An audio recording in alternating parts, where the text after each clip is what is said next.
نشوف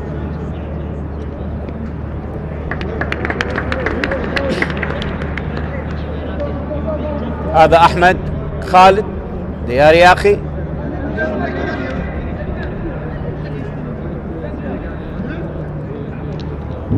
لقاء الذهاب ما بين الفريقين انتهى بهدف واحد لكل منهما. سجل للنفط وليد كريم بالدقيقة 13 وأس رستم من ركلة جزاء بالدقيقة 75. وقبلها هناك مباراة نفط البصرة والنجف تجري في نفس التوقيت. مباراتان جرتا مساء هذا اليوم. ديالى تغلب على أربيل بهدف والكهرباء على القاسم بهدفين مقابل هدف واحد. حكم اللقاء واللقاء رقم 21 اللي قوده 121 بطاقة صفراء 9 حمراء و8 ركلات جزاء. هذا هو الحكم. قاد 4 مباريات. هذه المباراة الرابعة يقودها لنوروز دهوك، نوروز القاسم، نوروز الميناء، واليوم نوروز النفط. وقاد مباراة واحدة للنفط مع القاسم. ننتظر بداية أحداث شوط المباراة الأول. فريق نادي النفط على يمين الشاشة بزي السماوي، ونوروز بزي الأحمر والأسود على يسار الشاشة. ومباراة اليوم أذكر هي العقوبة على أثر لقاء نوروز وزاخو، وهذه آخر مباراة لنوروز بلا جمهور. كرة ملعوبة، رامسيس تلعب وليد، رامسيس مرة أخرى، ستار ياسين أقرب إلى وائل بن عثمان، تقطع الكرة مرة أخرى لمصلحة فريق نادي نوروز. ترتد الكرة، تشتت من علي صالح، بالراس من أحمد خالد، ستار ياسين، كاتوج، مروان، كرة مقطوعة على خطأ لمصلحة نادي نوروز. خطأ ضد اللاعب اللي يحمل رقم 5 من نادي النفط أنجيل جويل تيشوفو الكاميروني.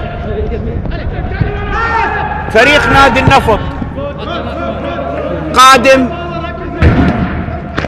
من فوز على دهوك بهدف وحيد، ونوروز قادم من فوز على النجف بهدف وحيد أيضا. كرة من سامي. طبعا فريق نوروز خاض 32 مباراة، فاز في 11، تعادل في 9، خسر في 12، سجل 38 هدف، عانقت شباكه 37 كرة ب 42 نقطة بالمركز الحادي عشر. سجل في 22 مباراة وشباكه نظيفة في 7 فقط. أما النفط خاض 32 مباراة، فاز في 12، تعادل في 12 وخسر في 8، سجل 24، عانقت شباكه 19 كرة ب 48 نقطة بالمركز السادس. سجل في 17 مباراة وهو واحد من أفضل الشباك في 20 مباراة شباكة نظيفة. كرة عادة ديار يا أخي. علي ياسين، طبعا علي ياسين حارس مرمى النفط، أفضل شباك نظيفة في 25 مباراة، دخلت شباكة 10 كرات و18 مباراة شباكة نظيفة.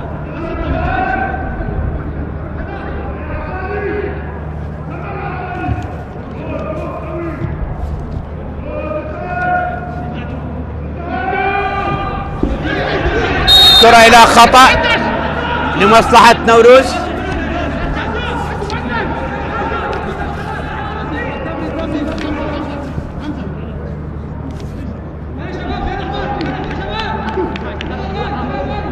مساعد المدرب محمد جاسم، عادل نعمة المدرب.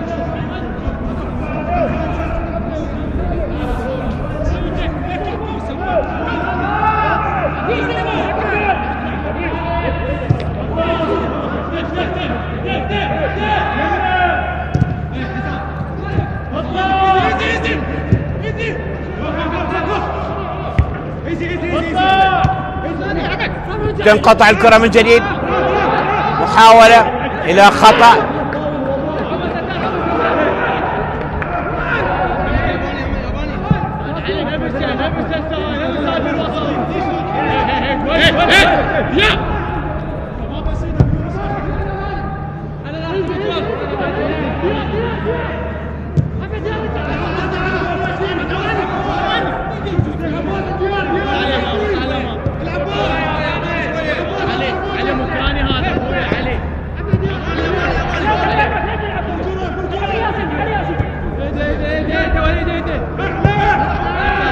كرة من جديد ملعوبة،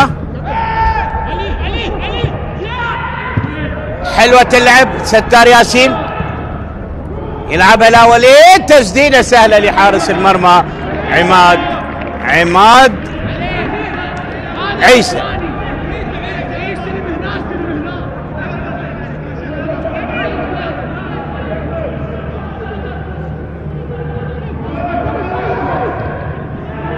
شوف بالإعادة الكرة،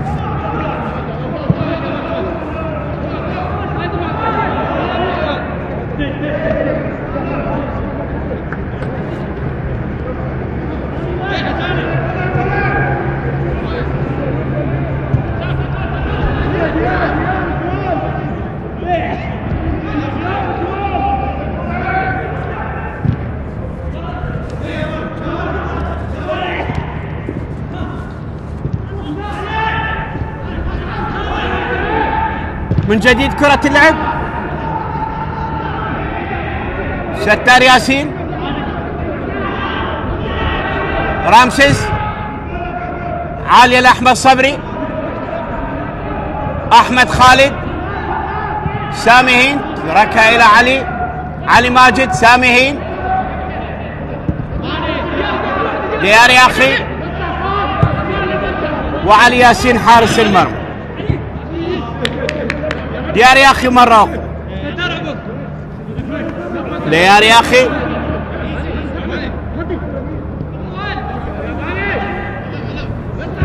أحمد، ديار، علي ياسين،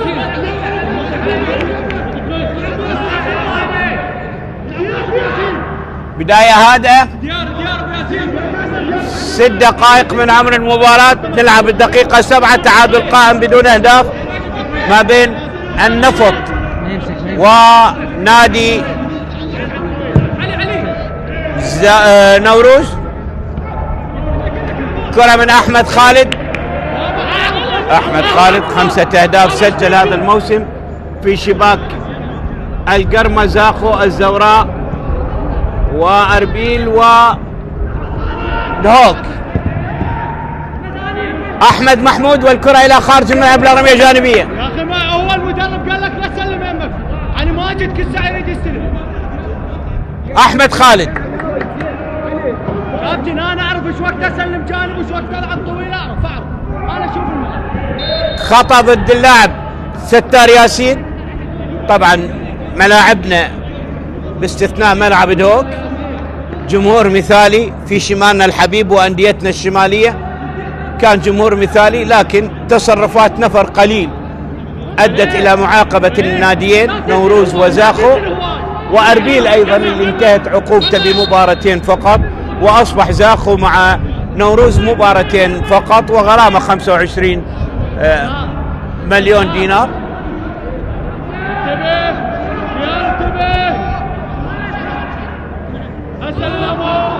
كرة من علي صالح، علي طويلة الكرة اللعب، عالية الكرة من جديد، مقطوع على رمية جانبية لمصلحة نادي النفط. هذا حسين منذور اللي يبعد الكرة، أحمد خالد على التنفيذ، وليد، كرة مقطوعة، شتة طويلة لمروان، أسو تنقطع من أمام أسو، وكتوج إلى خارج الملعب إلى رمية جانبية لمصلحة نادي النفط. شوف هذه الحالة، كان اكو دفع من علي صالح اللي لعب لكربلاء وانتقل بالانتقالات الشتوية لنوروز، سجل في شباك الحدود، واحد من المدافعين المتميزين، كان عنده خلاف مع المدرب والإدارة وانتقل في الانتقالات الشتوية إلى نوروز. رمية جانبية لمصلحة نوروز.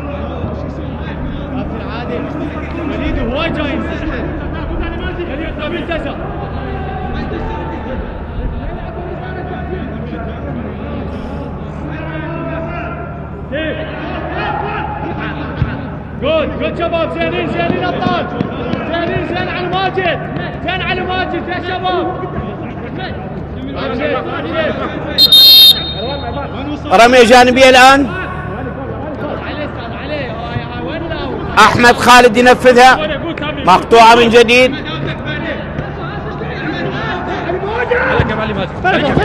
سريعه لاحمد محمود، تنقطع من جديد.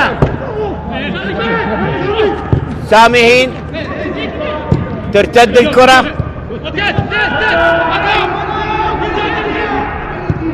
وتعود من علي صالح الى عماد عيسى.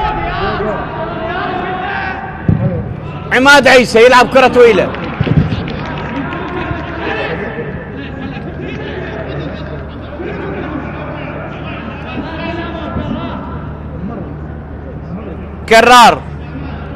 كرار سالم، رمية جانبية لنادي النفط، تلعب سريعة. ستار مقطوعة، شتتها. وائل بن عثمان تعود من جديد، كرة لا على التعيين، تعود لحارس المرمى علي ياسين.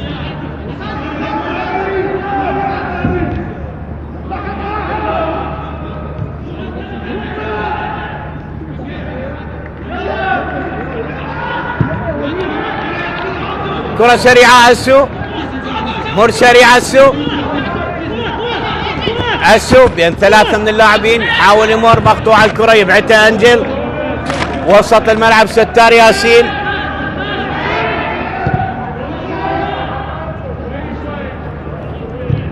وكرة من رامسيس،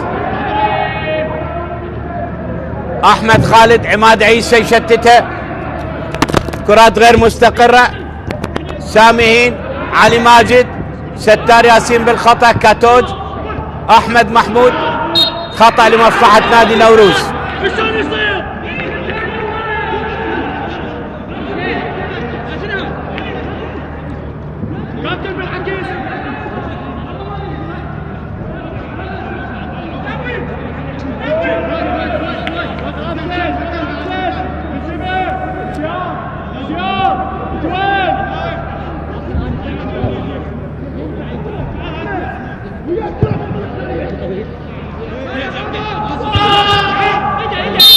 هذه بالإعادة للحالة اللي حدثت قبل قليل. هنا خطأ لمصلحة نادي النفط. عادل نعمة وتوجيهات مستمرة. عادل نعمة سبق أن لعب للنفط من 90 إلى 93، درب الصناعة الحدود العراق المدرسي، مساعد منتخب شباب الصناعات القاسم، ولعب للنفط للطلبة للجزيرة الأردني، كان ظهير أيمن، 54 عام.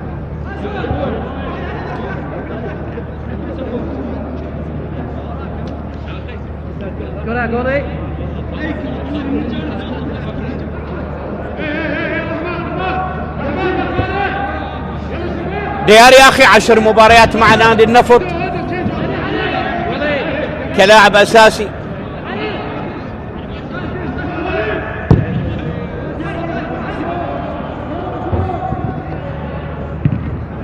كرة مقطوعة بالرأس، كاتوج خارج الملعب، رمية جانبية. هذا ندي افريقي يبحث عن هدفه الأول. أحمد خالد، أحمد صبري، أحمد خالد، وليد بالرأس مقطوعة، تبعد مرة أخرى، كرة من جديد، حاول أحمد يحاول بالخطأ، كاتوج، وهناك صافرة وركلة حرة، صافرة وركلة حرة.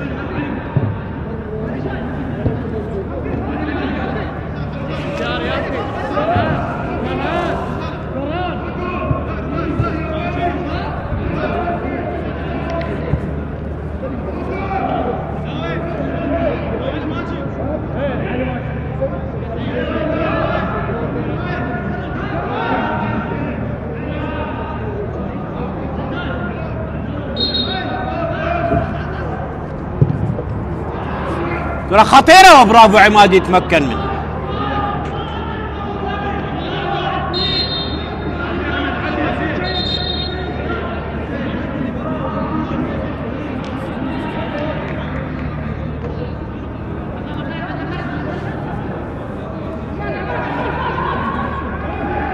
شوف الكرة من ستار ياسين، عماد عيسى يتمكن من الكرة.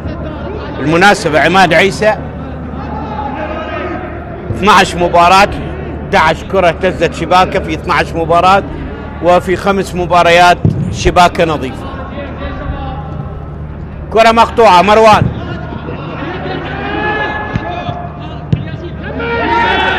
عادت إلى علي ياسين، شتتها علي ياسين،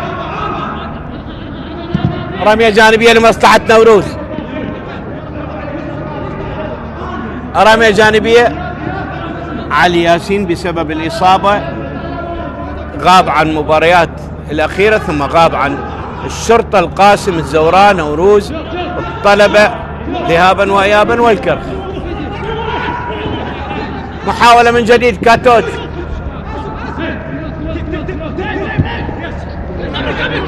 إلى أحمد خالد، مقطوعة برا الملعب. احنا عندنا أحمد خالد بأحمد خالد، ظهير أيمن بظهير أيسر.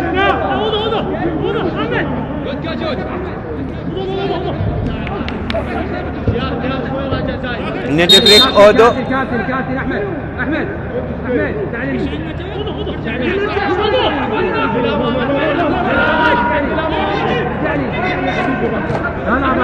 أحمد خالد على التنفيذ.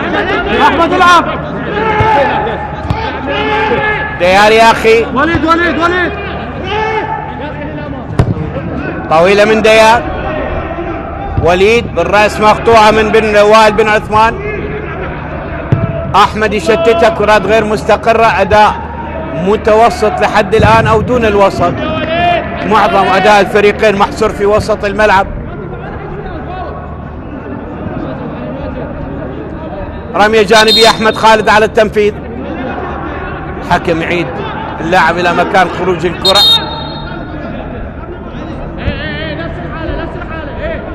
أحمد خالد على التنفيذ.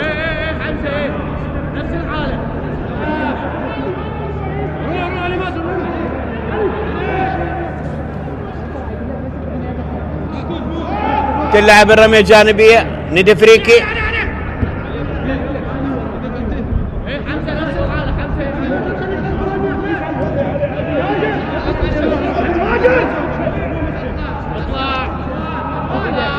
تلعب مرة أخرى،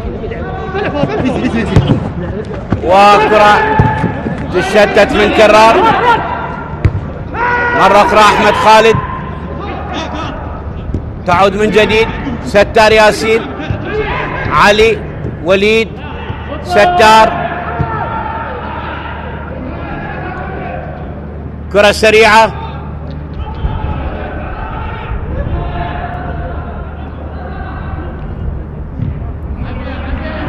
كرة خلفية من جديد.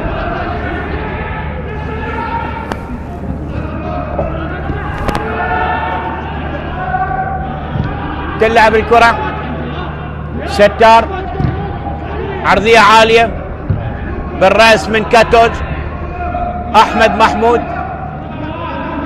جويل، وكرار يعيد الكرة إلى علي ياسين. علي يلعب الكرة طويلة، كرة أبعدت. سامهين، ديار، أحمد خالد، أحمد يلعب كرة طويلة. علي صالح يتركها إلى عماد عيسى. عماد عيسى مثل ما ذكرت 12 مباراة 11 كرة عانقة شباكة، والشباكة نظيفة في 5 مباريات. طبعا غدا ستكون 4 مباريات. كربلاء سيضيف الجوية عند الساعة 6، زاخو سيضيف الحدود عند الساعة 6، نفط ميسان عند 8:30 سيضيف الزوراء، والقرمة عند 8:30 سيضيف الشرطة في ملعب الرماد. يوم الأربعاء الكرخ سيواجه الميناء، ودهوك سيواجه الطلبة. عند 6 الكرخ مع الميناء، وعند 8:30 دهوك مع الطلبة.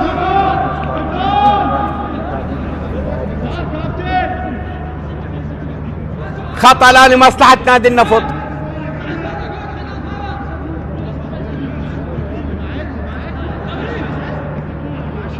هذا كاتوج، هدفين في شباك الشرطة والزوراء. اللاعب الآثيوبي القادم من نادي التأمين الآثيوبية وحرس الحدود المصري، لعب للجونة، لعب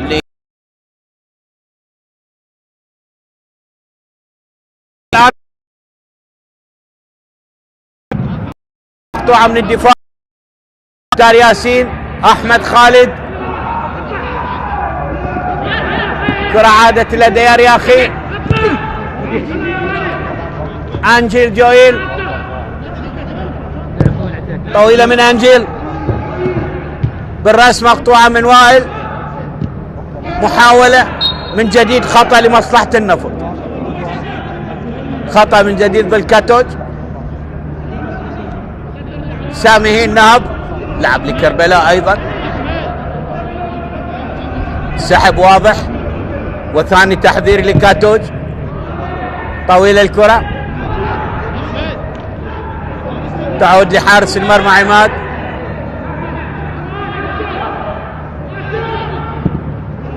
أحمد خالد، أسو رستم، أحمد محمود، ندفريكي آدو، أحمد محمود، كرة خطيرة داخل منطقة الجزاء، أو كرة بالراس وجول.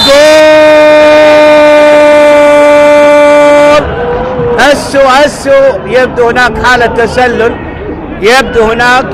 حالة تسلل، لكن شوف قرار الحكم، يبدو اعتباره خطأ ضد اللاعب.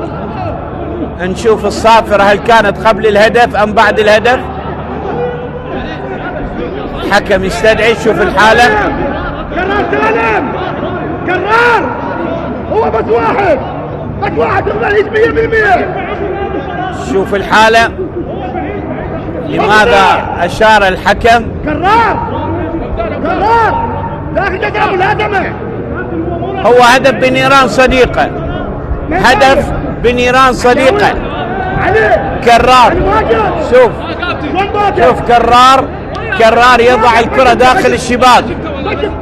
اللاعب كرار يضع الكرة داخل الشباك، ولكن يبدو هدف ملغي.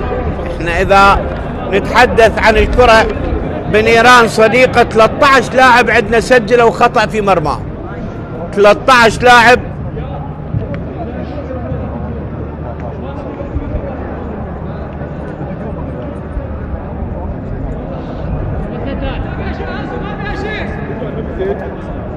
شوف قرار الحكم، حسين جبار، مشكور كريم، سيف كريم، وائل بن عثمان، محمد أوتارة، وائل بن عثمان أيضا، حمزة عدنان، محمد دلاور، بليفي، رسلان، حمود مشعان، حيدر سالم، وخالد في لقاء نوروز.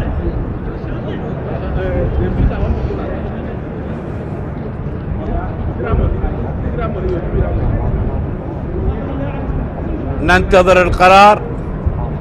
ايضا خالد كاردغلي لاعب اربيل،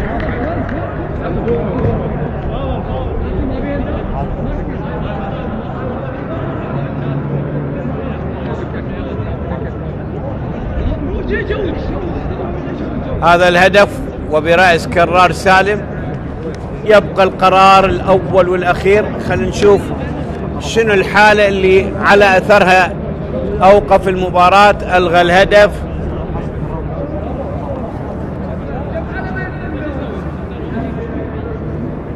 هل اوقف المباراة على اساس انه لاعب متعرض للاصابة؟ لا اعلم تفسير الحكم. جويل تشوفو، انجيل جويل تشوفو الكاميروني، لاعب لكربلاء. شوف قرار الحكم.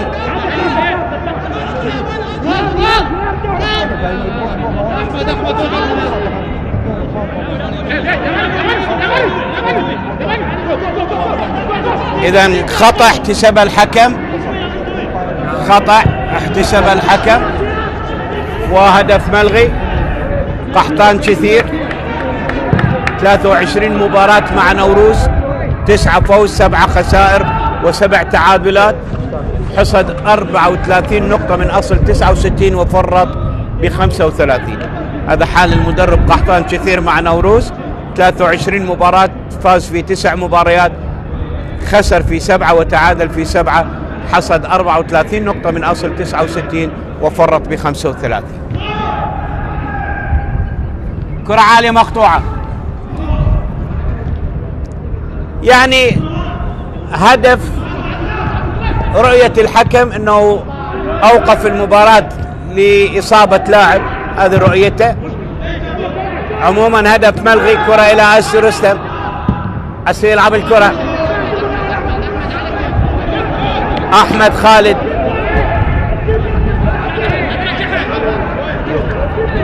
ديار، علي ياسين الحارس،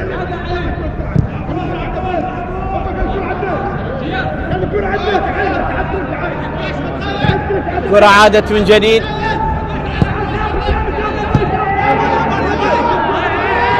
ستار،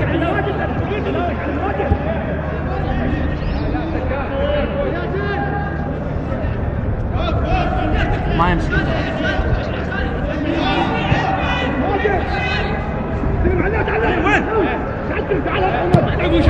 انجل، علي ياسين،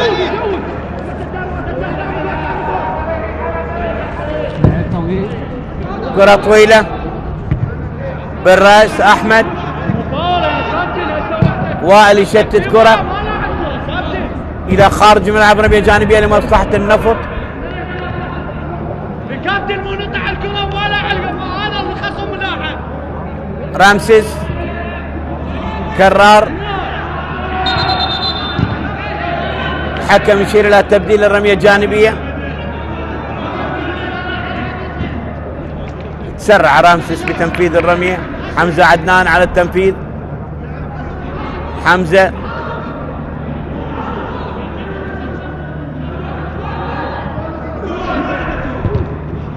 مقطوعة من رمية جانبية أخرى لنوروز.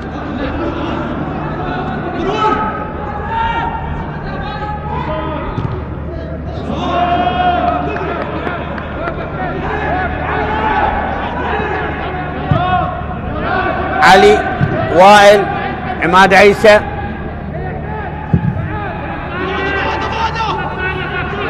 سبعة 27 دقيقة والتعادل يتواصل في مباراة قل مستواها دون الوسط، لم تشهد أي خطورة على المرميين باستثناء الهدف الملغي. لم يخطر لا النفط ولا نوروز المرمى. كرة تلعب طويلة مرة أخرى، كرار، عادت من جديد، علي ياسين،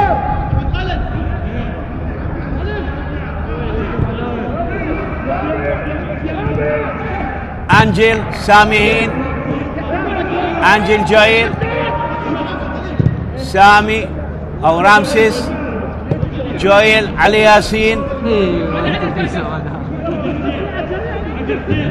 مباراة بلا لون ولا متعة ولا إثارة، أداء دون الوسط. مع نهاية الموسم هناك فرق اطمأنت على تواجدها. النفط بمركز مميز هذا الموسم، المركز السادس. محاولة الآن، أحمد،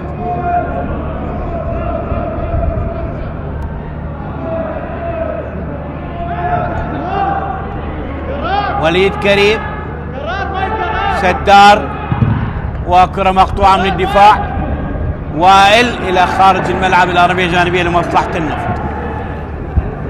وائل إلى رمية جانبية لمصلحة النفط. أحمد، كرة تبعد، حمزة عدنان، ندفريكي خارج الملعب. بالمناسبة ندفريكي لعب للنفط موسم 23-24، مثل النفط موسم 23-24.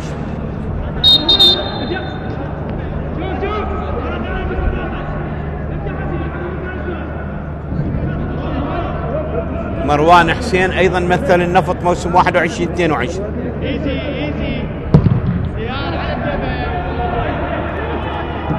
كرة تبعد من وائل إلى حمزة عدنان. حمزة طويلة إلى أحمد محمود، وخروج من علي ياسين. كرة ترتطم بأحمد إلى رمية جانبية لمصلحة نادي النفط.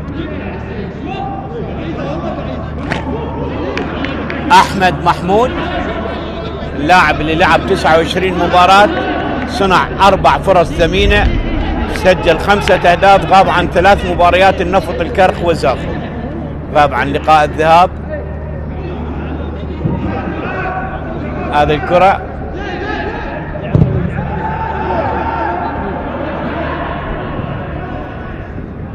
عماد ياسين أو عماد عيسى.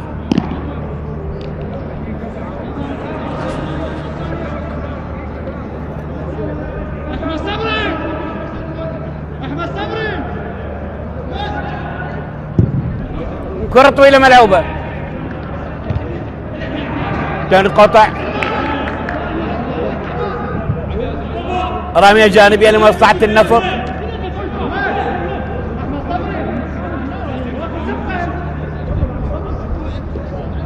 كرار سالم على التنفيذ لاعب الحدود السابق. علما بالرايس طالت. رامسيس 4 أهداف. حمزة عدنان، كرة لندي فريكي. ندي فريكي، أحمد خالد يمر، كرة خطيرة بالراس، طالت إلى ركلة مرمى. ركلة مرمى لمصلحة نادي النفط. أول تهديد مباشر لنوروز على مرمى علي ياسين حارس النفط. شوف كرة جميلة من بين المدافعين، ولكن رأسية إلى الخارج إلى ركلة مرمى لمصلحة نادي النفط.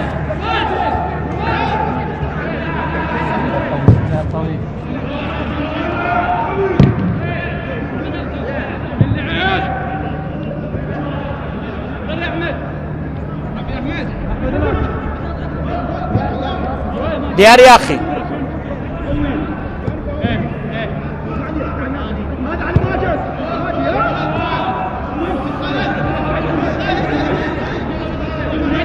علي ياسين، ديار، علي ماجد، علي، مقطوعة الكرة الآن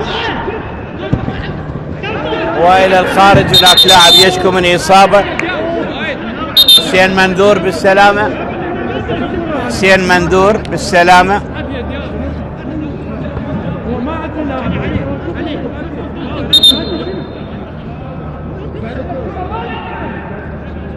كرة بين حسين منذور وعلي ماجد.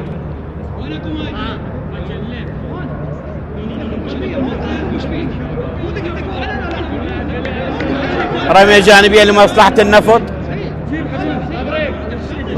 رمية جانبية لمصلحة النفط.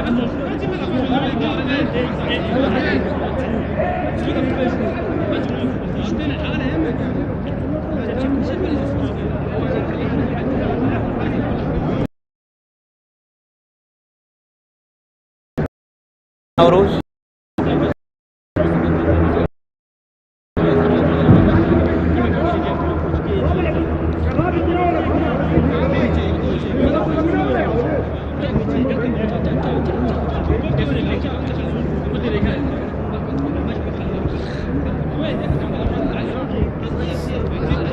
نهض حسين بالسلامة، لعب لديالة لزاخو لنفط البصرة.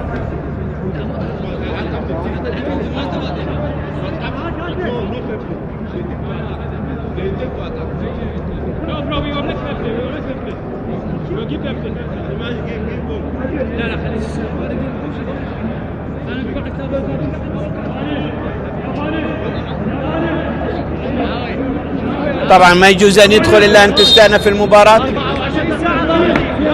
رمية جانبية،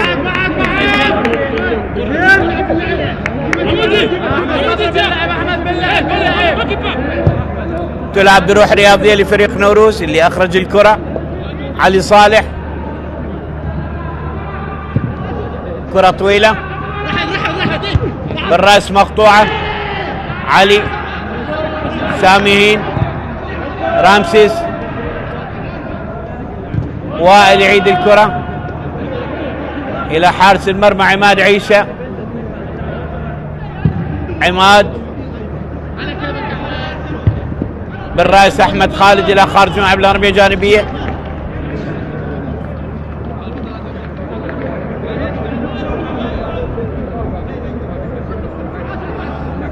أحمد خالد شارك بدلا من محمد دلاور في مباراتين. خارج الملعب من علي ماجد، رمية جانبية لمصلحة نوروز. علي ماجد في آخر مباراتين ينسج به بدلا من محمد سادات. أحمد لدفريكي، يحاول يمر، تنقطع الكرة. أحمد يلعبها، وليد حلوة ملعوبة. ستار ياسين قصيرة ومقطوعة. حسين منذور، أحمد محمود، وائل، علي صالح. كرة طويلة إلى خارج الملعب. وليد كريم يشكو من إصابة. وليد اليوم جردت منه إشارة القيادة لأسباب موضوعها إداري أكثر من هنا. الحديث علي صالح، آسو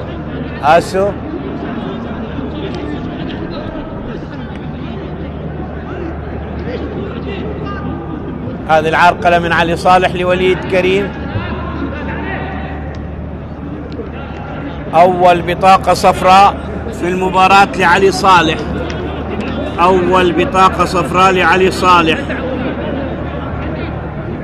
دقيقة 37 من عون المباراة. علي صالح البطاقة الصفراء الأولى في ملعب المباراة.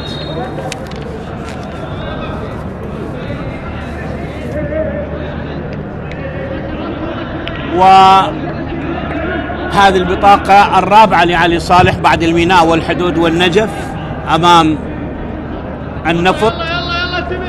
رابع بطاقة لهذا اللاعب هذا الموسم. كرة عادت مرة أخرى. وائل ترتد. علي ياسين،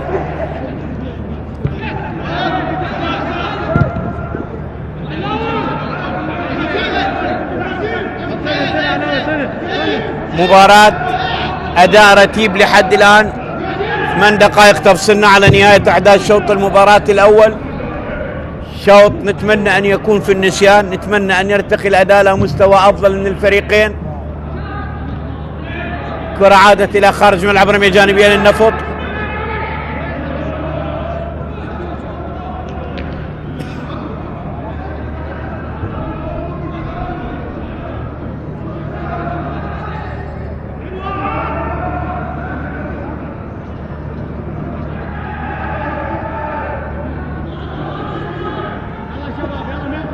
ركلة مرمى لمصلحة نوروز. حمزة عدنان يترك الكرة.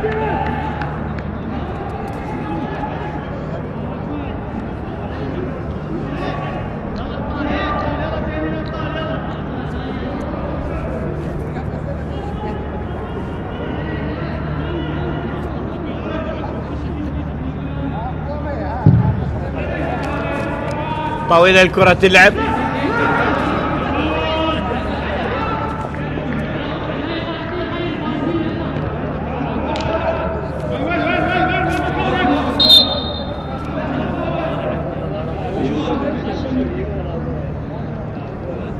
أسو بالسلامة.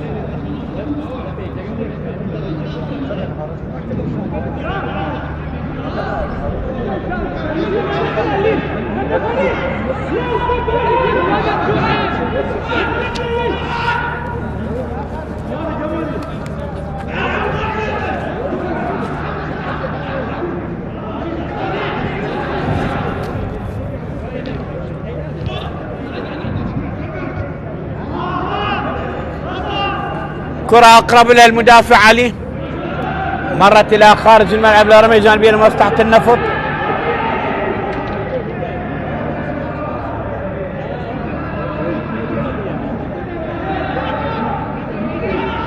كرار حمزة يبعد الكرة إلى خارج الملعب من جديد، رمية جانبية للنفط. كرار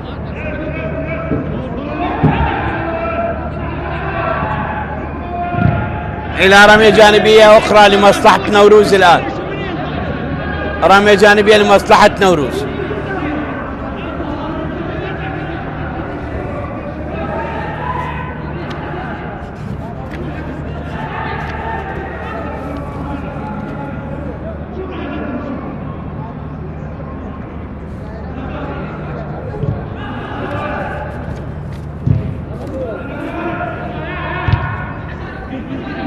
من جديد كرة اللعب بالمنتصف،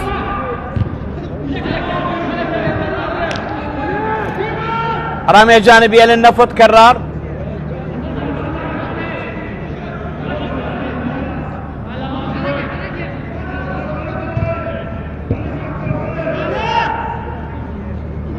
سامي السو تنقطع.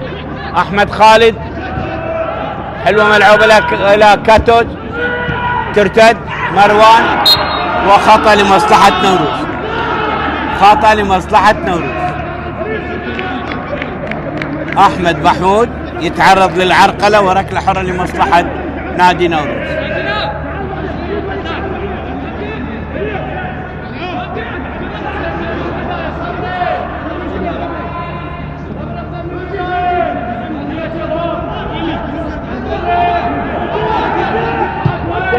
كرة للجانب،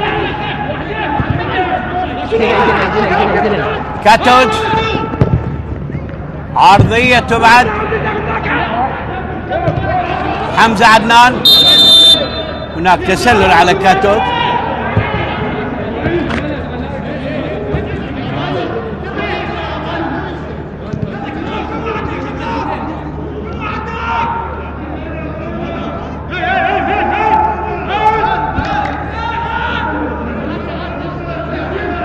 علي ياسين، اثنين من حالات التسلل.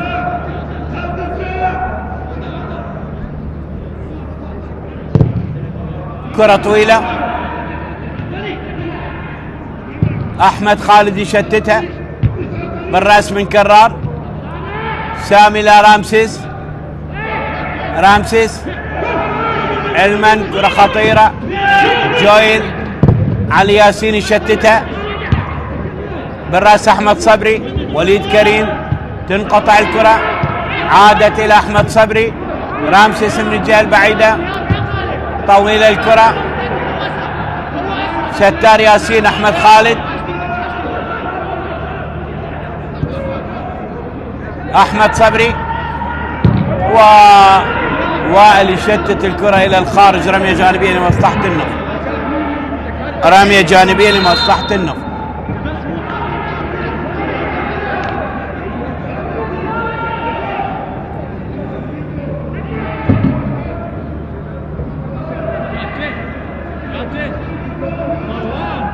أحمد خالد، أحمد صبري، أحمد خالد بالرأس مقطوعة.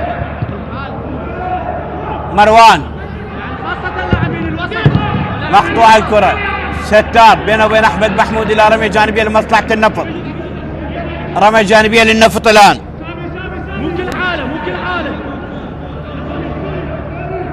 راح ندخل الدقيقة الأخيرة من عمر شوط المباراة الأول، والتعادل يسيطر على أجواء هذه المباراة بمستوى دون الوسط من الفريقين. علي ماجد، أحمد خالد، إلمن، تنقطع. أحمد خالد، مروان، كاتوج، حمزة، كرة مقطوعة.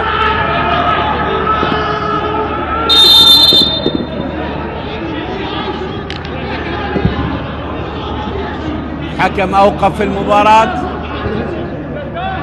كرار، بالسلامة لكرار سالم.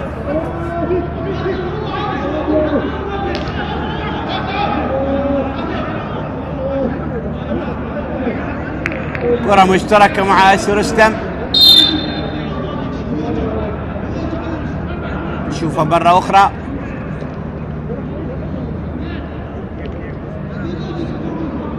أكو دعس على القدم من أسو على قدم كرار.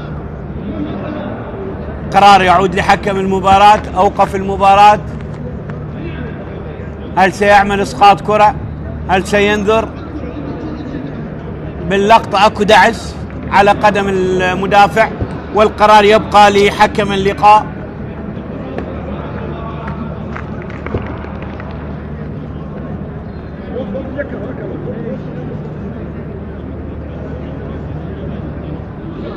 سامحين أمامنا بالصورة، وسامحين 29 مباراة، غاب عن 3 مباريات، نفط البصرة، الكهرباء، الميناء.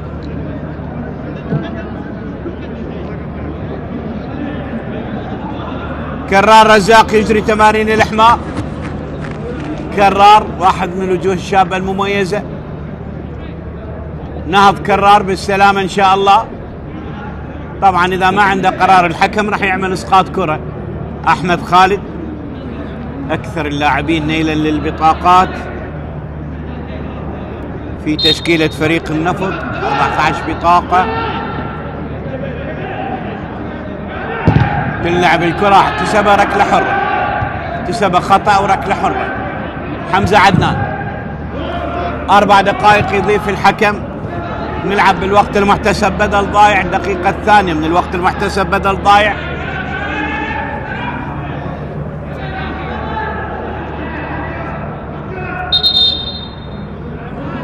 كرار على التنفيذ. كرار سالم على التنفيذ.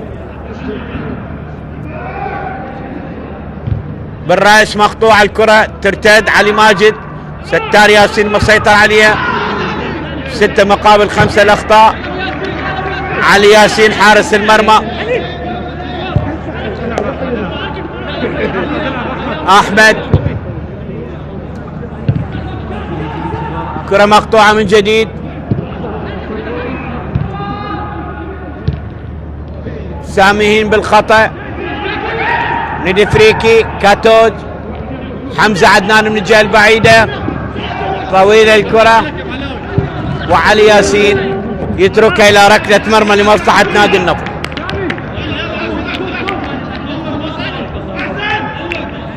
دقيقة الثالثة من الوقت المحتسب بدل ضايع.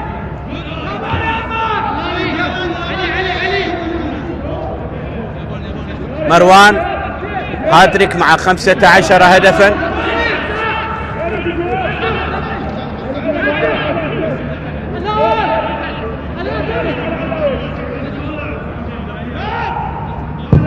كرة طويلة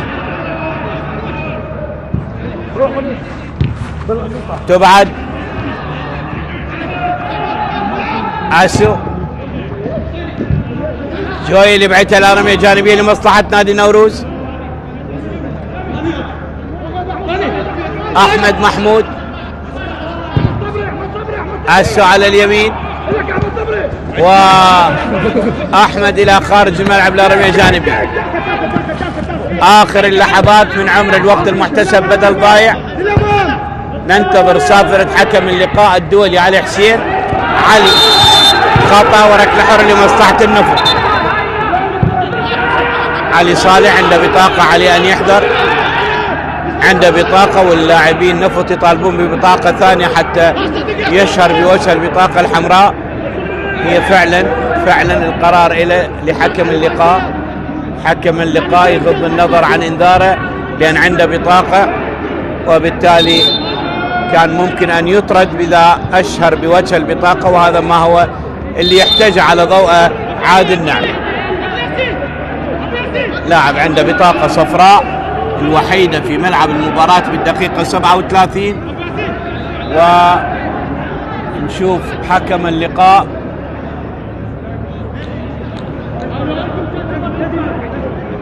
احتجاج من لاعبي ومشرف فريق النفط مشتاق كاظم. عادل نعمة متعود على البطاقات الصفراء. عادل متعود على البطاقات الصفراء، لكن احتجاج قد يكون إلى مبرر، يعني لاعب عنده بطاقة والمفروض تكون عنده بطاقة أخرى. هدي يا عادل، هدي يا عادل، هدوا يا شباب، القرار اتخذ لا رجعة عن قرار الحكم. المشرف شيرزاد كريم يهدي الوضع. لا يا عادل، لا يا عادل، اهدى اهدى يا عادل، اهدى يا عادل، اهدى يا عادل، اهدى يا عادل. كرة طويلة، لاعب عنده بطاقة وارتكب خطأ يستحق عليه بطاقة صفراء، هذا واقع حال، لكن هذه الحالات يقدرها حكم اللقاء، هو المسؤول عن قراره. اكيد يا عم، والله ما اكيد، كل حاله فار فار فار فار، كيف تعتمدون على الفار؟ احمد خالد لاعب الجيل السابق يشكو من اصابه. قدم هجمه مرتده عنده.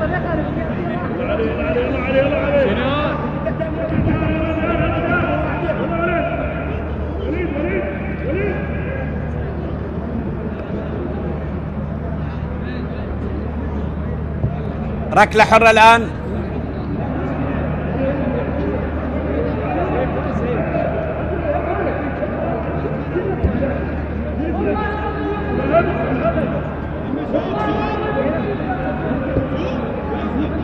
نهض احمد خالد برا الملعب يكمل علاجه. اخطاء كثيره في ملعب المباراه.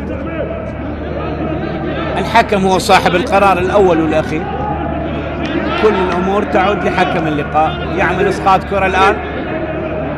هدي يا عادل، هدي يا محمد. المساعد حسين كامل ايضا مدرب الحراس، وصافرة حكم اللقاء الدولي علي حسين علي تعلن نهاية احداث شوط المباراة الاول بتعادل نوروز مع ضيف النفط بدون اهداف. شوط لم يكن ممتعا، لم يكن مقنعا. نذهب لاستراحة قصيرة على امل ان يتجدد اللقاء معكم واحداث شوط المباراة الثاني.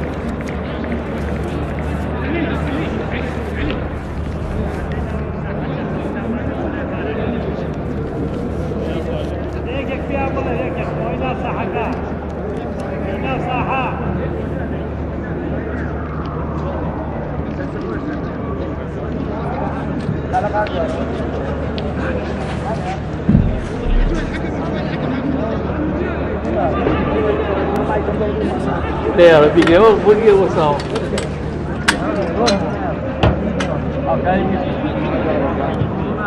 Cái vấn đề này nó sao?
الله، مرور ممتاز، بيتسوكي، محمد جواد، الله، جول.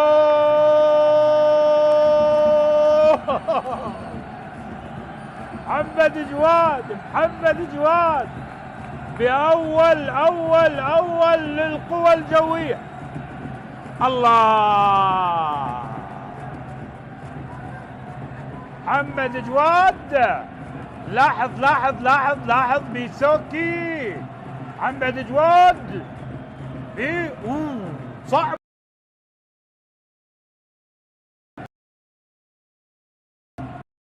التسلل موجود، جواد يا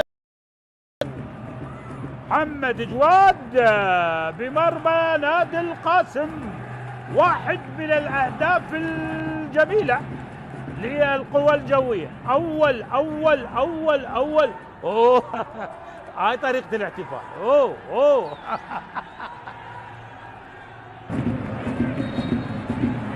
لنادي القاسم، عالية داخل منطقة الجزاء، المحاولة، الله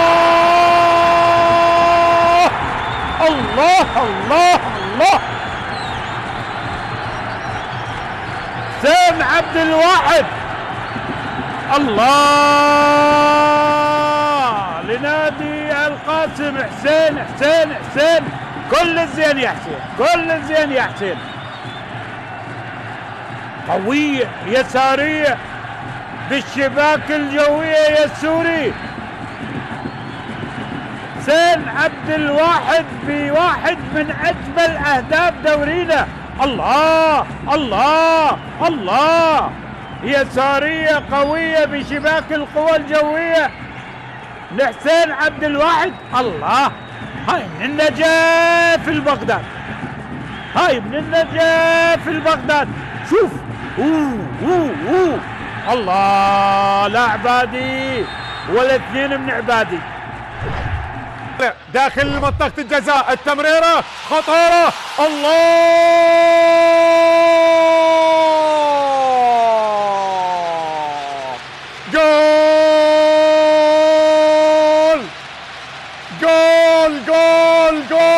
جول للنوارس، للزوراء، سجل الزوراء، هدف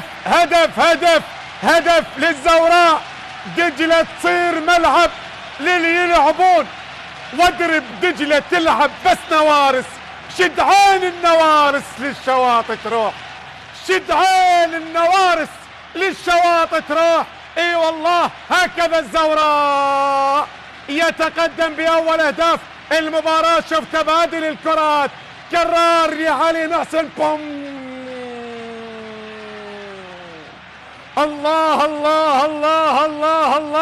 الله على كرة الهدف، سدد الكرة بقوة،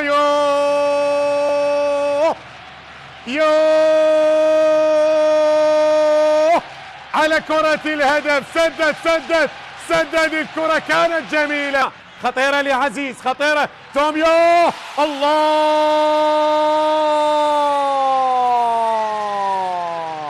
الزوراء لا يفرط بالصدارة، متمسكا بقوة،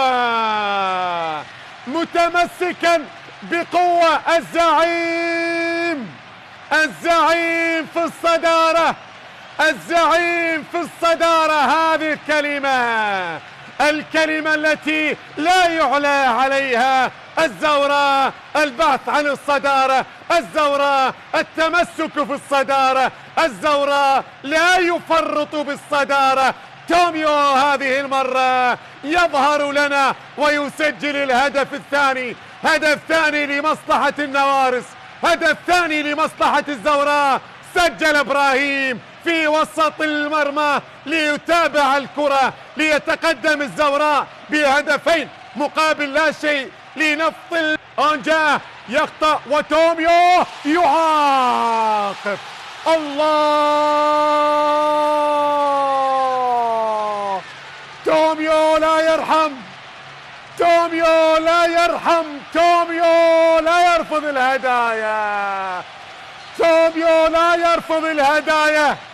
ثالث للزوراء، جول للنوارس، ثالث لمصلحة الزوراء. إبراهيم توميو يسجل الثالث. الله الله على هذه اللقطة الجميلة المعبرة، اللقطة التي لا تحتاج إلى تعليق، وهذه الفرحة من المدرج. وبالتالي هذا الثالث الإبعاد الخاطئ، وتوميو لا يرفض الهدايا. توميو يعاقب بهدف ثالث لمصلحة الزوراء. 3 أهداف مقابل هدف واحد الآن، ثلاثية للزوراء مقابل هدف واحد. لغاية الآن مشاهدة الفيديوهات حتى يعطوا القرار النهائي. صفاقسي إلى مقتدى مر من جهة اليمين، مقتدى يحاول الانطلاق، يلعب الكرة العرضية، أوبوري، جول.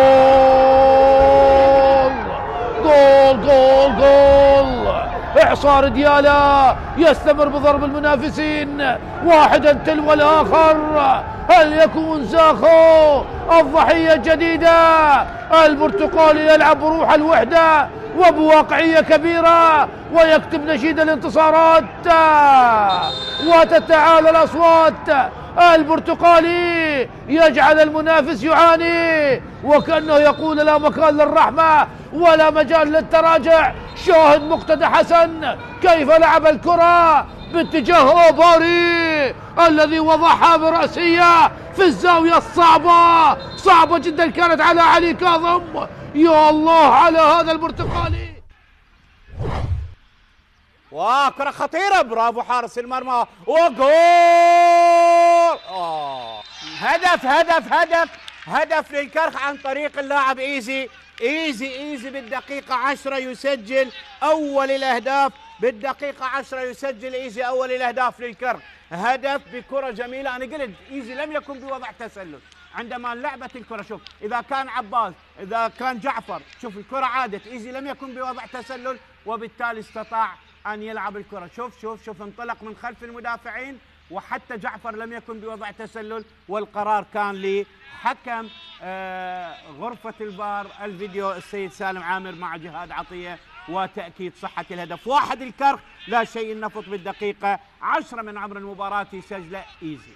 عبد الكريم للزوراء، أحمد صبري في ثالث ركلة ينفذها، رابع ركلة للنفط، تقدم وجول. هدف التعادل عن طريق أحمد صبري بالدقيقة 35 من عمر المباراة. أحمد صبري يسجل هدف التعادل من ركلة جزاء بالدقيقة 35 من عمر المباراة، بكرة جميلة تمر على يمين محمد شاكر ويدرك التعادل. وهناك طرد للمدرب أحمد عبد الجبار يترك الساحة والملعب متعصب، غير راضي، غير مقتنع بركلة الجزاء.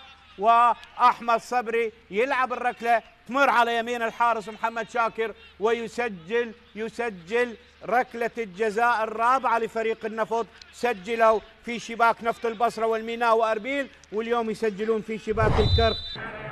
لاعب نادي الكهرباء من أبو فيصل، ينفذ كرة بالراس، الله، والهدف الأول لنادي الكهرباء. أي ارتقاء وأي رأسية وأي هدف مثير وجميل يا حيدر عبد الكريم، براسية اسكنها الشباك حيدر عبد الكريم، والهدف الأول لنادي الكهرباء. نعم، براسية اسكنها الشباك، الهدف الأول لنادي الكهرباء. هذه الكرة التي وصلت هنا الارتقاء، هنا الراسية. نعم، صعود جميل من بين المدافعين، وبراسية جميلة استغل خروج الحارس، وبهذه الطريقة يسجل أول أهداف في المباراة حيدر عبد الكريم، وأول أهداف اللقاء لنادي الكهرباء بهدف أول يزور شباك الميناء. في هذه الكرة من حيدر وصلت لأبو فيصل بنقلة لنهاد محمد، نهاد الثاني، جول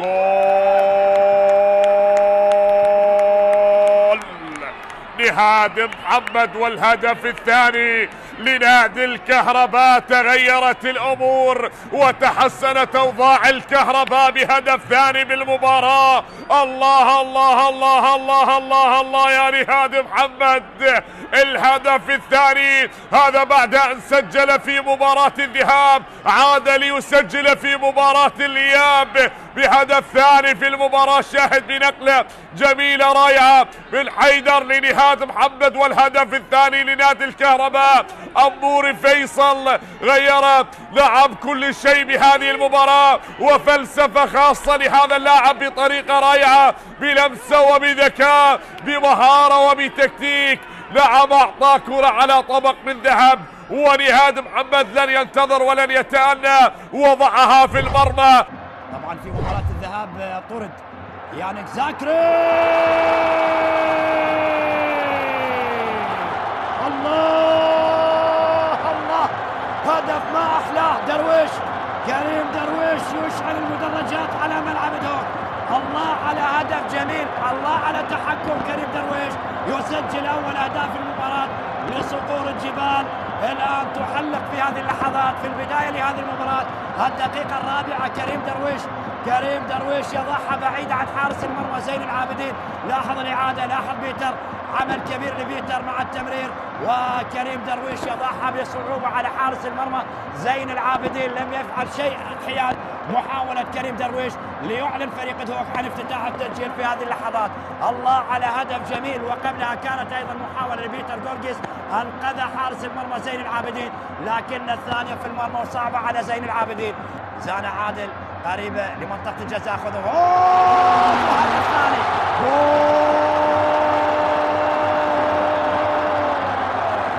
هدف ثاني لدهوك. زان عادل يسجل هدف ثاني ومن مسافة بعيدة.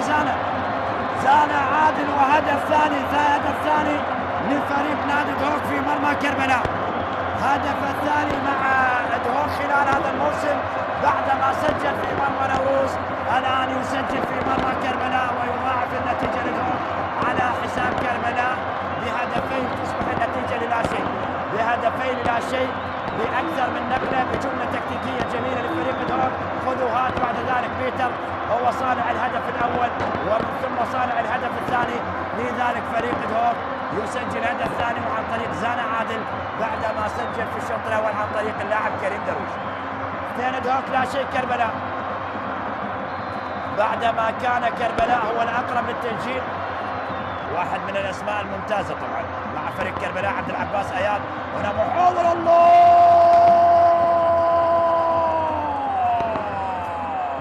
يا لروعة أهداف عبد الله حسون، يا لروعة أهداف عبد الله حسون. عبد الله حسون يسجل هدف رائع، هدف رائع في مرمى دهوك، وعبد الله حسون يفعلها من جديد ويسجل هدف جديد.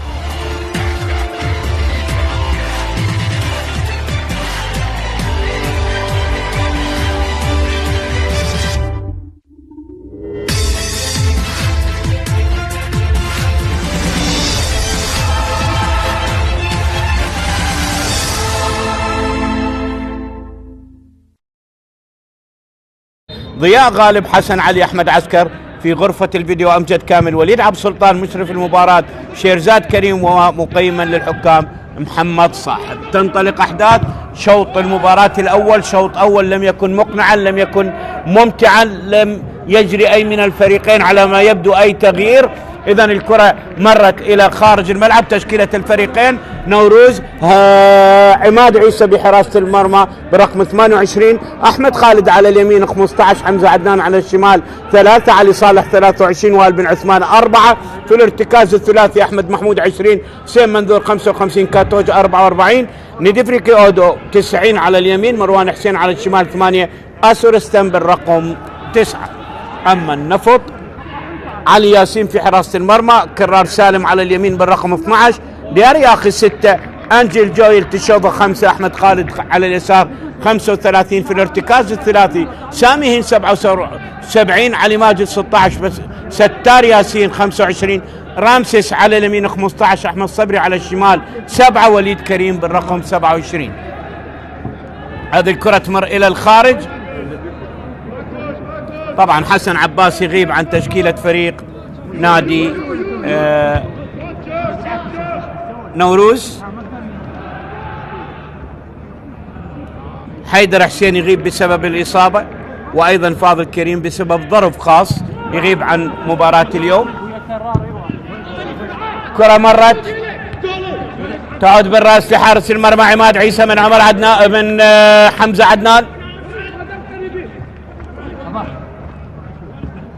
طبعا في نفس الوقت تجري مباراة نفط البصرة مع النجف. الشوط الأول أيضا انتهى بالتعادل السلبي. سبق هاتين المباراتين مباراتان، ديالى تغلب على أربيل بهدف والكهرباء تغلب على القاسم بهدف. غدا ستكون 4 مباريات، عند السادسة مباراتان كربلاء القوة الجوية وزاق والحدود، وعند 8:30 هناك قمتين نفط ميسان مع الزوراء، القرمة مع الشرطة، ويوم الأربعاء الكرخ يواجه الميناء ودهوك سيواجه الطلبة. الكرخ عند السادسة يواجه الميناء ودهوك عند 8:30 يواجه الطلبة.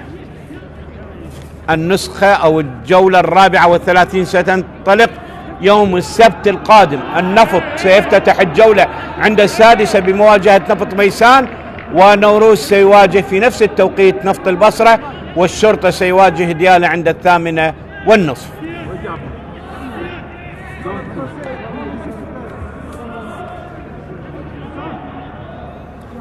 كرة مرت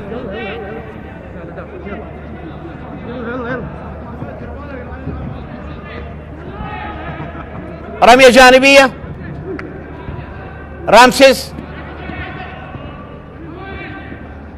سامي هند مسيطر على الكرة. حمزة عدنان، وليد، ستار ياسين، أحمد صبري من الجهة البعيدة.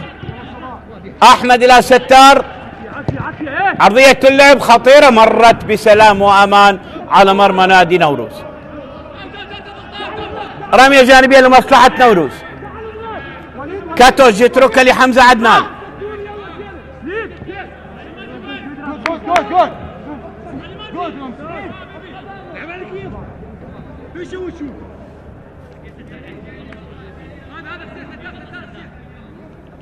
اطلع حمزة أسو خطأ لمصلحة نادي نوروز.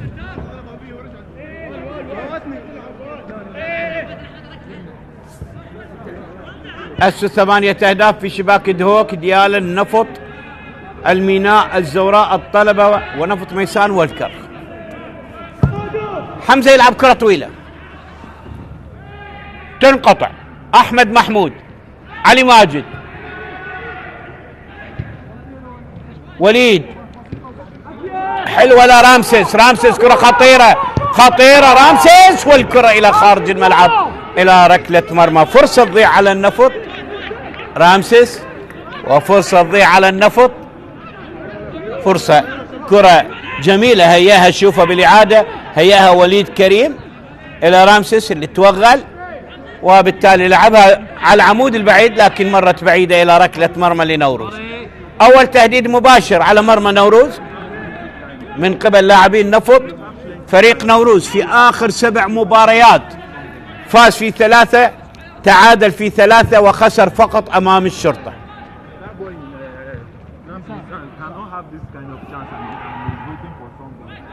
كرة اللعب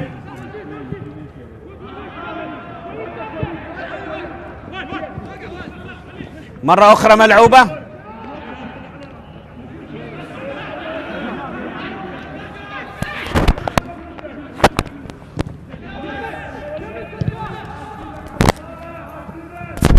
تعود من جديد.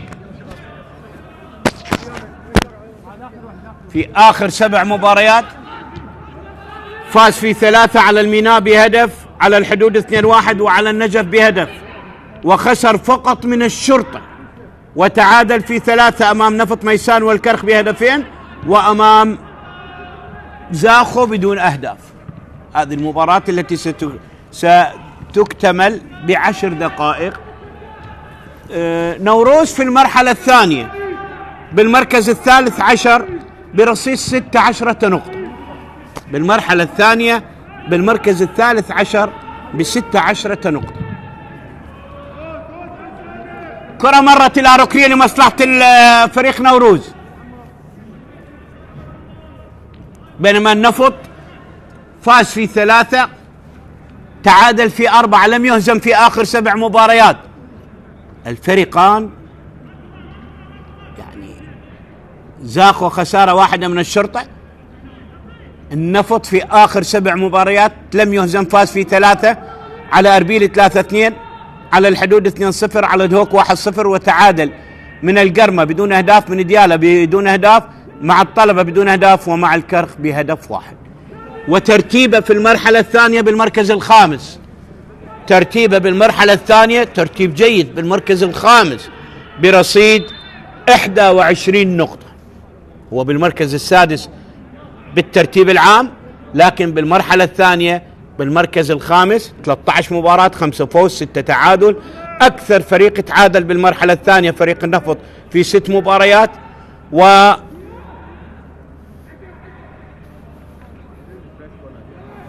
أسو أكثر الفرق فوز في المرحلة الثانية الزوراء والشرطة في 10 مباريات، والأقل خسارة الزوراء مباراة واحدة خسرها أمام دهوك، والأكثر خسارة الحدود خسر بالمرحلة الثانية 10 مباريات.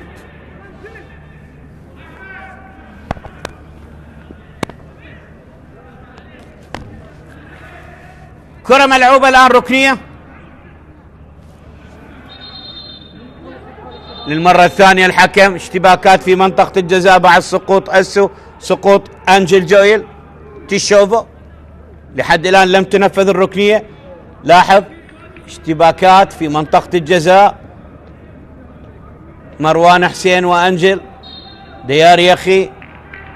دائما بالكرات الثابتة تحدث هكذا اشتباكات. كرة خطيرة مرت إلى ركنية أخرى لمصلحة نورو.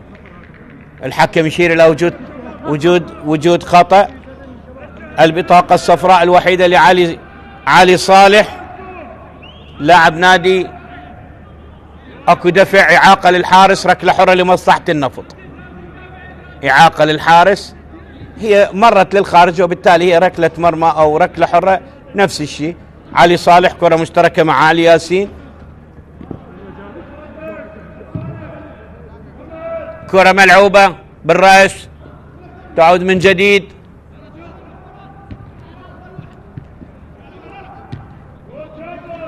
وائل أحمد محمود ندفريكي من الجهة البعيدة. أحمد، وهناك خطأ لمصلحة نادي نوروز، خطأ لنوروز.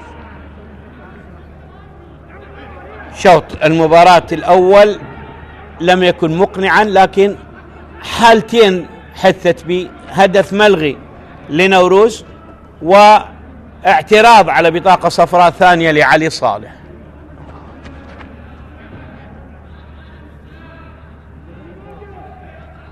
احنا عندنا بانتهاء الجولة 32 1589 بطاقة صفراء، منها النوروز 80 وللنفط 91، وأكثر الأندية نيل للبطاقات الصفراء كهرباء وأربيل 95 بطاقة، الأقل دهوك والقاسم 62 بطاقة.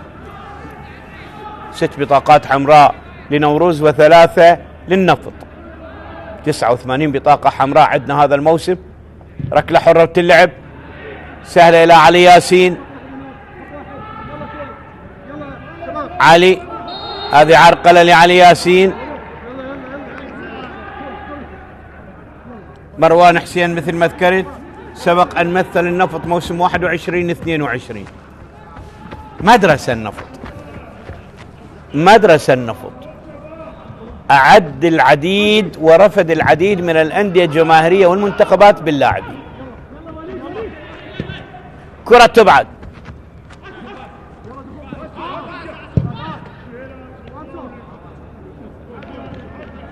شيخ الإداريين كاظم محمد سلطان، هذا الرجل الذي كان له دور كبير في صمود النفط وتواجده بين الكبار وبإعداد وضخ لاعبين مميزين للأندية الجماهيرية والمنتخبات الوطنية. كرة مرت، تعود، تنقطع. دفع واضح، ركلة حرة لمصلحة النفط. خطأ ضد اللاعب حسين منذور. هدي يا حسين، وحدة بوحدة مع ستار ياسين، لكن شوف الكتف الثاني من حسين منذور واضح، وخطأ وركلة حرة لمصلحة النفط. كرة لأحمد صبري، ستار عالية، وليد تقطع الكرة من جديد، تشتت من أحمد خالد مرة أخرى. ديار ياخي، أنجل جويل، كرار، طويل الكرة وين؟ إلى خارج الملعب من سامي هين إلى خارج الملعب لرمية جانبية. رمية جانبية لمصلحة نادي نوروز. حمزة عدنان على التنفيذ.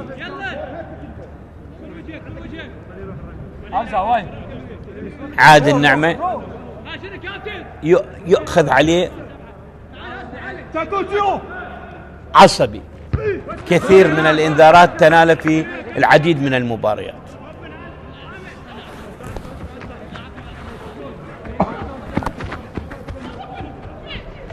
مدرب كفو يقود النفط هذا الموسم بمسار ناجح، عسى يعني ممكن إذا حقق نتائج أخرى إيجابية يكون بالمربع الذهبي ويكرر ما فعله حسن أحمد. مرة أخرى تنقطع الكرة، طموحهم أن يكونون بالمربع الذهبي ويشاركون في نسخة من نسخ البطولات الخارجية كما شاركوا سابقا في دوري الأبطال العرب.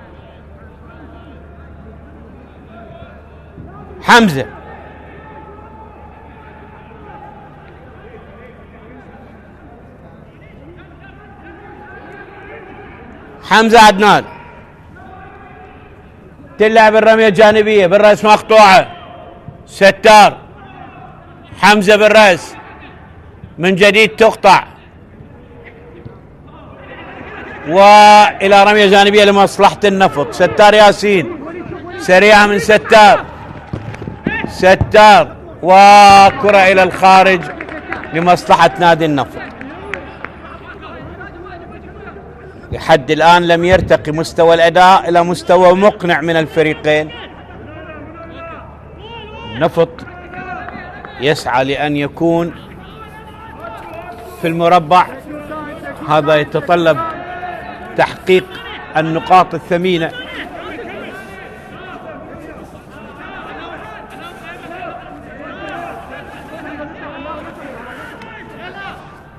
سبعة 50 56 50 ويعني إذا ما فاز اليوم سيقفز مؤقتا بدلا من القوة الجوية للمركز الخامس.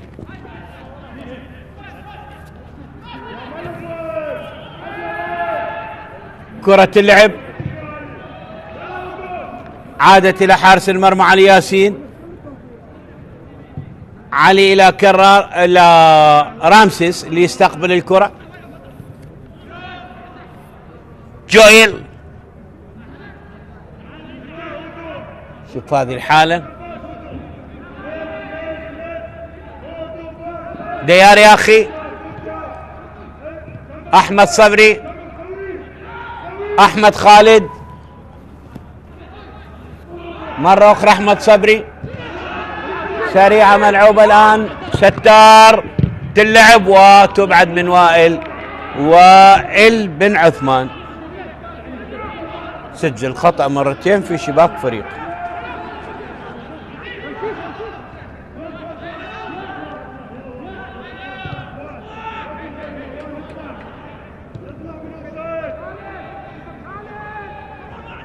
علي، كرة بالرأس مقطوعة. حمزة يشتتها. أسو، علي لعبها. سامي بالمنتصف مقطوعة. أسو تنقطع. كاتود، سامي ديار أحمد مقطوعة الكرة لمصلحة نادي نوروز، تطول الكرة، كرار دفع من أسو لكرار، وركلة حرة لمصلحة نادي النفط. يتصدر الترتيب الزوراء ب68 نقطة، الشرطة ب68 نقطة بفارق المواجهات المباشرة. يتصدر الزوراء غدا مباراتين، يعني احنا دورينا باقي له 5 جولات، بعد هذه الجولة 5 جولات، ربما بعد الجولة 34 يصير توقف، يبقى 4 جولات ما بعد تصفيات كأس العالم في حزيران. نتمنى أن ينتهي في حزيران دورينا، هناك مباريات كأس أيضا. زاخو بالمركز الثالث ب57 نقطة، الطلبة بالمركز الرابع ب56 نقطة، القوة الجوية بالمركز الخامس ب50، والنفط بالمركز السادس ب48 نقطة وبنفس الرصيد دهوك، ولكن بفارق 5 مباريات، الفارق 5 مباريات.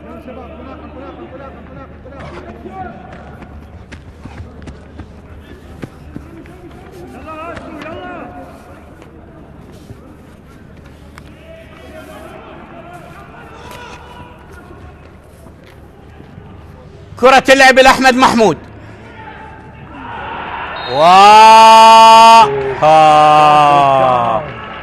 ركلة جزاء، ركلة جزاء. وخلينا نسولف على ركلات الجزاء. بالمناسبة هذا الحكم منح 8 ركلات جزاء، 5 من ركلات الجزاء اللي منحها ما سجلت فقط 3.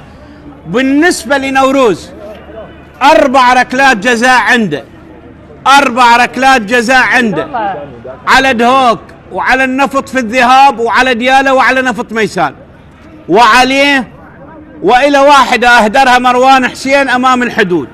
بالنسبة للنفط في لقاء الذهاب كان أكو ركلة جزاء، الآن النفط إلى 3 ركلات وعليه 3، 2 سجلا نوروز والقرمة أهدرت، وأيضا زاخو أمجد عطوان وراح للفار ليتأكد من الحالة. احنا عندنا 114 ركلة جزاء، 114 ركلة جزاء، 85 سجلت، 29 أهدرت.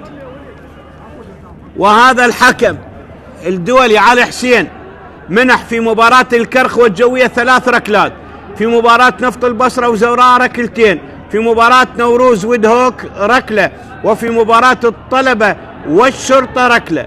8 ركلات جزاء، 5 أهدرت في وجوده و3 سجلت. سجل علاء عباس للجوية على الكرخ، وسجل محمود المواس على الطلبة، وسجل أس رستم لنوروز على دهوك. نشوف قرار الحكم.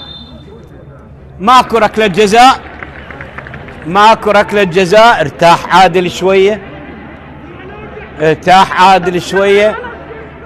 شوفوا بالإعادة اللاعب على الكرة، اللاعب شوف اللاعب على الكرة، على الكرة اطلاقا ما مست قدم لاعب دهوك احمد محمود. لكن احنا نقول دائما رغم عودته للفار، القرار الاول والاخير لسيد الملعب اللي هو حكم المباراة. بعد ان استدعوه الان راح يعمل اسقاط كرة لانه الصفر الى حالة، وركلة جزاء ملغية، ركلة جزاء ملغية. 8 ركلات جزاء من هذا الحكم، واحد من حكامنا الى جانب يوسف سعيد اللي منحوا في مباراة واحدة 3 ركلات. سالم عامر، كرة ارتدت، عادت بالمنتصف. احمد محمود، ندي فريكي، احمد يلعب كرة لمروان، عادت ندي فريكي، ستار ياسين، كرة مرت،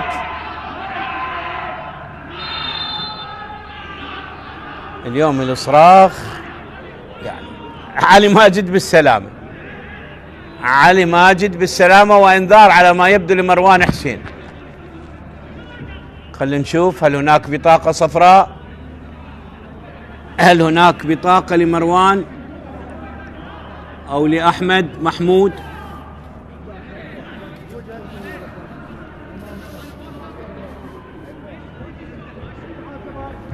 أحمد محمود عنده طرد أمام النجف وعنده 9 بطاقات صفراء، إذا أنذر راح يحرم من اللقاء القادم. يبدو أحمد محمود إذن راح يحرم من المواجهة القادمة، راح يحرم من المواجهة القادمة. والمواجهات القادمة ذكرناها يوم السبت، سيواجه نوروز نفط البصرة على أرض نفط البصرة، و على ما أعتقد في ملعبه سيواجه فريق نادي نفط البصرة، في ملعبه سيواجه فريق نفط البصرة، والنفط سيواجه على ملعب الساحر أحمد راضي نفط ميسار. إذن سيغيب أحمد محمود في المباراة القادمة أمام نفط البصرة.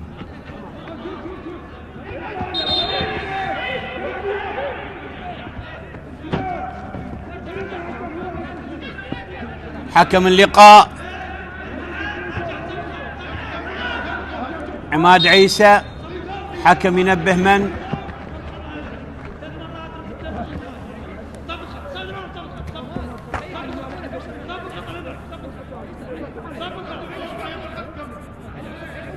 بطاقتين للاعبي نوروز، أحمد محمود وعلي صالح.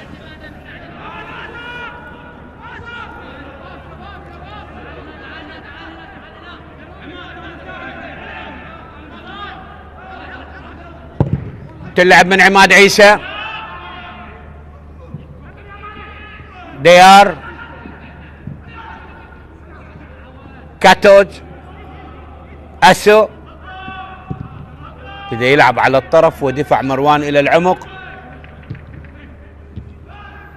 ندفريك، أحمد خالد، أحمد صبري. سريع الكرة، ستار مقطوعة من أمام الكرة إلى رمية جانبية من ندفريكي. أحمد خالد. دخلنا الدقيقة 70 والتعادل يلقي بظلالة على هذا اللقاء الذي يجمع نوروز والنفط. كرة طويلة، علي ياسين يبعد الكرة، خروج حاسم بالرأس، تعود الكرة من جديد. ديار ياخي، علي ياسين، مرة أخرى بالرأس مقطوعة، كرات غير مستقرة. جويل، حسين منذور، كاتوج، حمزة، وسامهين. علي ماجد بالخطأ، كاتوج. ستار ياسين يتعرض إلى عرقلة، بطاقة إلى كاتوج، لا إلى حسين منذور، بطاقة إلى حسين منذور. حسين منذور عنده بطاقتين أمام الجوية والشرطة، وهذه البطاقة الثالثة إلى مع نوروز.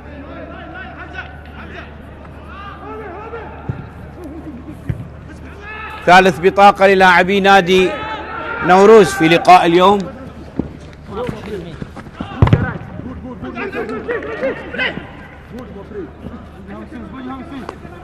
كرة إلى رمي جانبية لمصلحة النفط.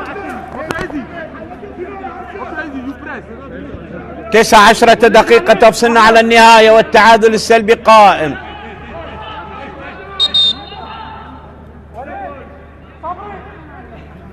علاء الدين الدريدي وكلاوديو أوليفيرا مارادونا. خروج مروان وأحمد محمود. خروج مروان وأحمد محمود.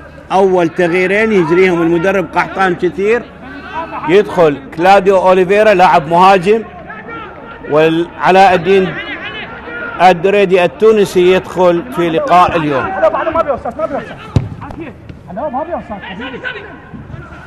كرة مرت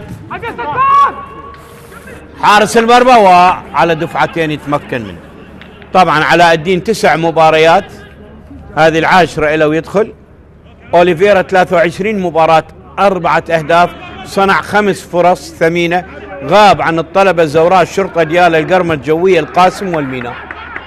اللي يدخل الآن أوليفيرا. كرة مرت ندى فريكي، أحمد خالد، ندى فريكي،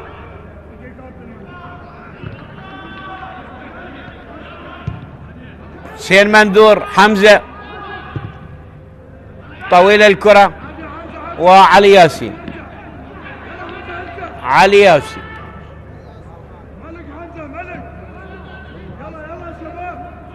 بالمناسبة النفط لم يحقق أي فوز في تاريخه على نوروز.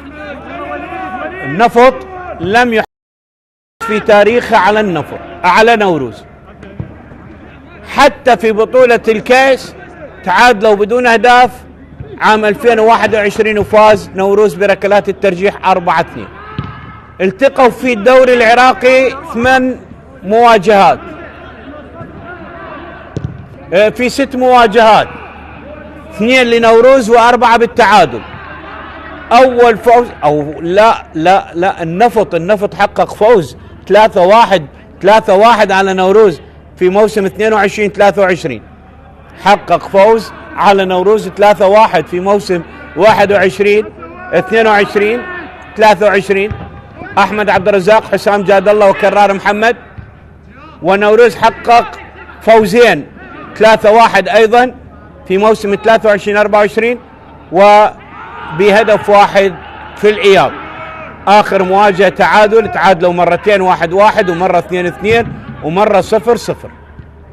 4 تعادلات، 2 لنوروز و1 لنادي النفط. كرة خطيرة، وهذا اللقاء الثامن اللي يجمع الفريقين مع مباراة واحدة بالكأس. 8 مواجهات في الدوري وواحدة في الكأس.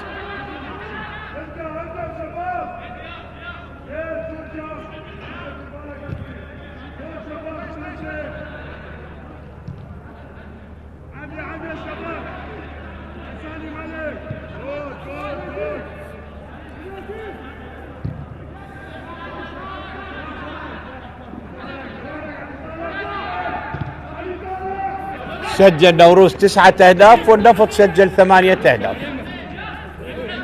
سجل نوروز 9 أهداف والنفط 8 أهداف. المواجهة الثامنة اللي تجمع الفريقين في دوري الكبار. أحمد صبري على تنفيذ ركنية لمصلحة النفط.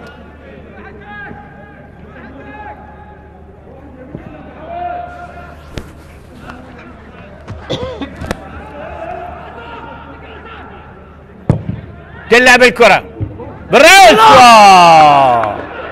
عالية، مرت على رامسيس إلى الخارج.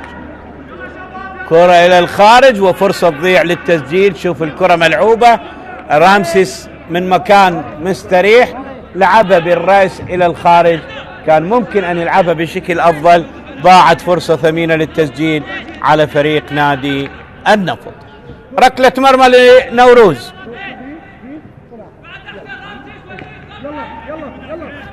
ثاني تهديد مباشر على مرمى نوروز، والتهديدين للاعب رامسيس. كرة إلى الخارج بقدمه، مرت على العمود البعيد، وكرة عالية من فوق العارض. كرة بالراس إلى خارج ملعب، رمية جانبية لمصلحة النفط.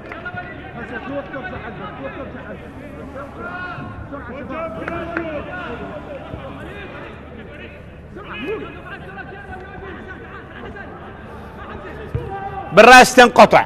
حمزة عدنان، كرار، حمزة، جويل، علي ماجد، احمد صبري، ستار ياسين، احمد مرة اخرى، احمد خالد يشتتها، رمية جانبية لمصلحة النفط.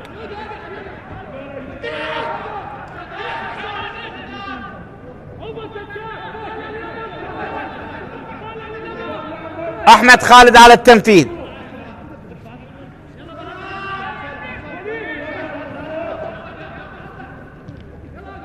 احمد الى خارج ملعب، رمية جانبية لمصلحة نادي نوروز. احمد خالد 28 مباراة 5 اهداف، غاب عن القاسم، غاب عن لقاء الذهاب امام نوروز بسبب الحرمان لتراكم البطاقات، وامام القاسم في الاياب بسبب ايضا تراكم البطاقات، وامام الكرخ. كرة شتتت الى الخارج من ديار ياخي، رمية جانبية لمصلحة النفط لمصلحة نوروز.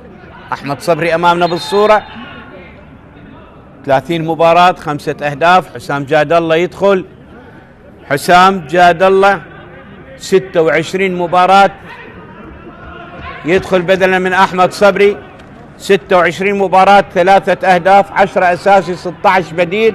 غاب عن القاسم والكرخ وديالا وكربلاء والجوية وزاخو، غاب عن 6 مباريات حسام جاد الله، وشارك في 26 مباراة وسجل 3 اهداف. التغيير الاول في تشكيلة النفط. كرة الى رامسيس، ساميهين، حلوة ملعوبة الكرة، ستار ياسين تلعب الكرة وبالرأس تعود، ومرة اخرى تصويب والى حارس المرمى يتمكن منها عماد عيسى.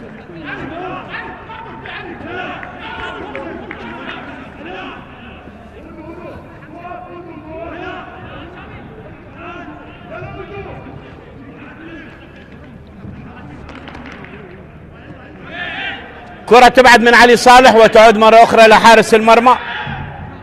هذه بالإعادة مرة أخرى، بها شك تسلل على ستار ياسين. دائما المساعدين يطبقون البروتوكول إلى أن تنتهي الهجمة. هذه الكرة سهلة لحارس المرمى من علي ماجد. كرة إلى رمية جانبية لمصلحة النفط.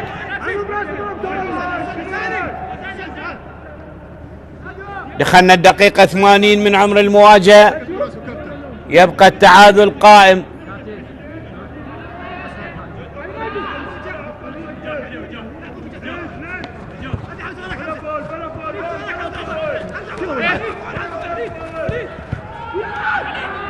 علي عالية، وكرة إلى خارج الملعب لركلة مرمى لمصلحة نوروز.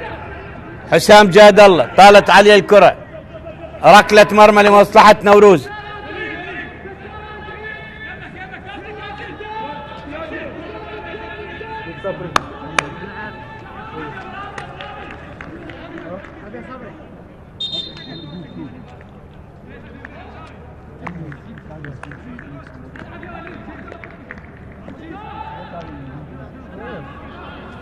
محمد دلاور راح يدخل، وتقي فلاح ايضا يدخل بدلا من حمزة واسو، ظهيرين بدلا من مهاجم وظهير. تقي فلاح ظهير ايسر، ومحمد دلاور ظهير ايمن.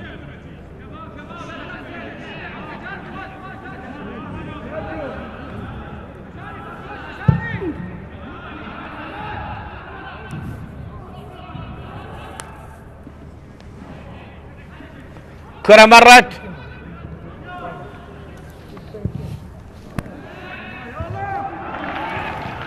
وإلى الخارج. فريق النفط على أرضه 9 فوز 4 تعادلات 3 هزائم، وخارج أرضه 3 فوز 8 تعادلات 5 هزائم. خسر خارج أرضه من الزوراء 1-3، من الطلبة 0-1، من زاقة 1-2، من الميناء 0-2، ومن الهوك 0-1. وحقق 3 فوز على القرمة 2-0، على الحدود 1-0، وعلى أربيل 3-2. وتعادل في 8 مباريات مع النجف، مع نفط ميسان، مع القاسم، مع ديالى، مع الكهرباء، مع نفط البصرة، مع الجوية، ومع الكرخ. بطاقة إلى أحمد خالد، بطاقة صفراء لأحمد خالد.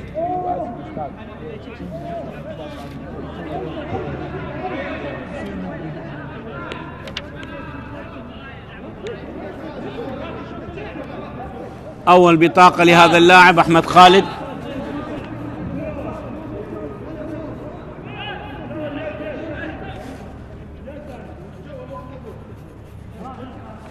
أربع بطاقات جميعها للاعبي نادي نوروز.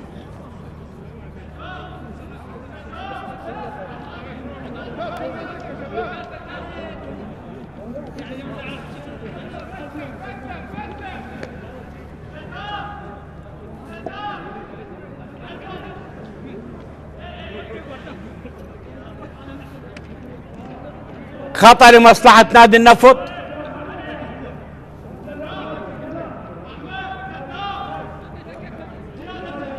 ثمان دقائق تفصلنا على النهاية. ما زال التعادل السلبي يخيم على أجواء هذا اللقاء. احنا في دورينا هذا الموسم 84 تعادل سلبي، 84 تعادل سلبي في دورينا هذا الموسم. وعلى مستوى لقاءات الفريقين مرة واحدة تعادلوا سلبيا في أول مواجهة لهم في موسم واحد عام 21 في الأسبوع الثاني 21-22، وانتهت بالتعادل بدون أهداف. هذا خامس تعادل إذا ما استمرت النتيجة على حالها.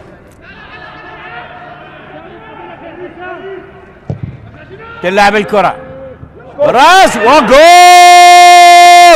جول جول جول جول جول جول جول جول جول. احمد احمد احمد احمد احمد احمد خالد يسجل هدف الشخص السادس. احمد خالد المدافع الهداف يسجل بالدقيقة 83 هدف التقدم للنفط، ويسجل هدف الشخص السادس بعد ان سجل. شوف شوف شوف شوف بالإعادة، شوف بالإعادة، شوف شوف شوف شوف شوف هدف يسجله أحمد خالد بعد أن سجل في شباك القرمة وزاخو وزوراء وأربيل ودهوك. يسجل في شباك النفط هدف الشخص السادس وهدف المباراة الوحيد لحد الآن اللي من خلاله قد يخطف النفط 3 نقاط بأمس الحاجة إلها للتنافس في المربع الذهبي. شيكين جول. نشوف الفار يعني أعتقد هدف لا غبار عليه. نشوف الآن هل هناك خطأ، هل هناك هدف ملغي، هل هناك هدف محتسب. في غرفة الفار الثنائي أحمد كامل ويساعده وليد عبد السلطان، وحكم المباراة يقول جول. جول يأكد صحة الهدف، وهدف للنفط لا شيء نوروز.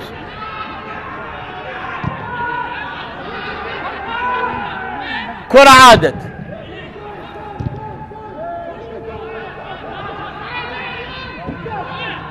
مرت إلى تقي فلاح.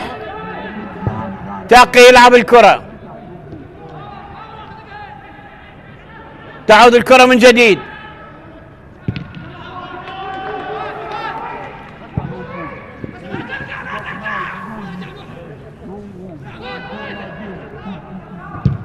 عماد الكرة رقم 12 اللي تهز شباكه في 13 مباراة.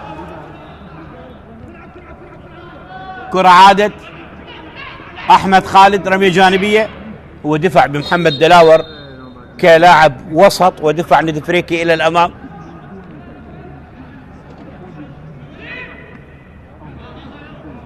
تغيير الآن، محمد زامل يدخل محمد زامل، التغيير الأخير في تشكيلة نوروز. كرة اللعب، محاولة ترتد الكرة مرة أخرى. كاتوج يخرج حسين منذور، يدخل محمد زامل.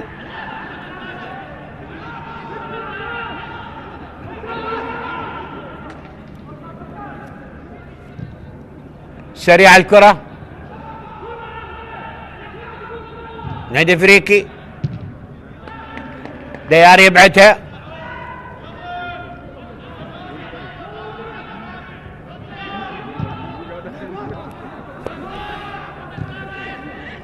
كرة عادت سريعة ملعوبة ستار ياسين من الجهة البعيدة أرضية ملعوبة ترتد محاولة وسط الملعب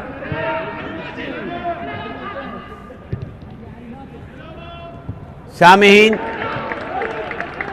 وكرة مقطوعة من اللاعب علاء الدين إلى الخارج. عماد عيسى بطاقة صفراء 5 بطاقات للاعبي نادي زاخو.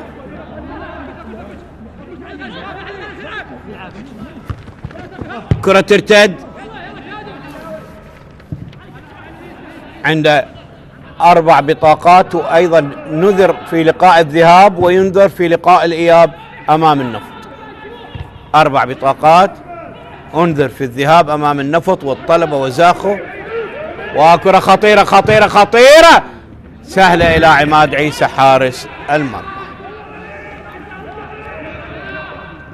محمد زامل هو عماد يتمكن من الكرة. وائل تقي فلاح. وائل دقيقتين تفصلنا على الوقت الرسمي للمباراة.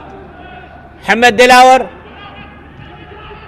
من الجهة البعيدة عالية ملعوبة وبالرأس سهلة إلى علي ياسين من نادي افريقي. نادي افريقي اودو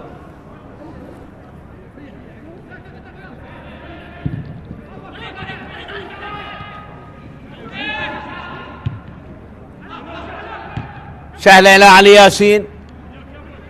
الرجال منتظر كرات. هاي الكرة سهلة. عادت الكرة سامهين ستار علي ماجد رامسيس تقي فلاح كاتوج محمد دلاور من الجهة البعيدة. كرة مقطوعة تشتت من اللاعب أحمد خالد. آخر دقيقة من عمر المباراة يقتل بوقت يخرج ستار ياسين كريم وليد أيضا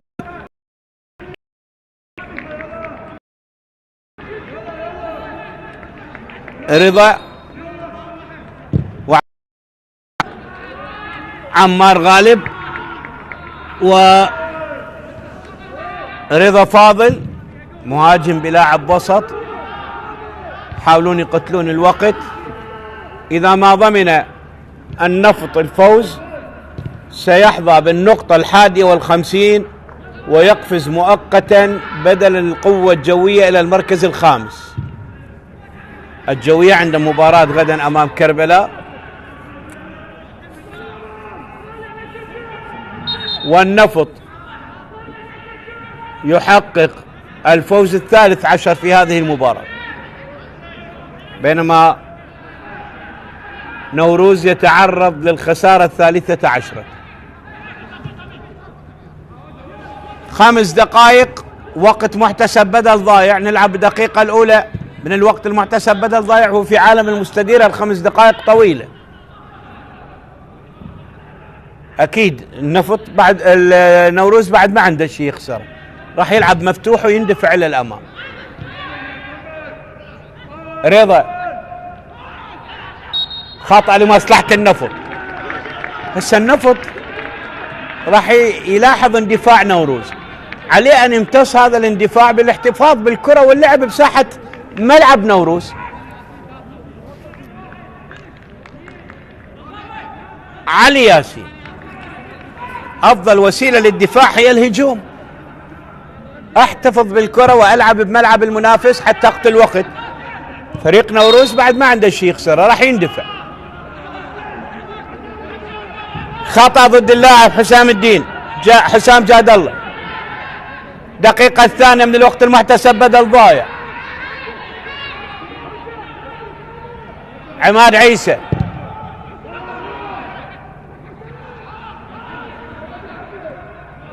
علي ياسين. مباراة رقم 19 والحادية والعشرين من أصل 33 مباراة شباك النفط نظيفة. أفضل شباك نظيفة هذا الموسم في 21 مباراة هو النفط.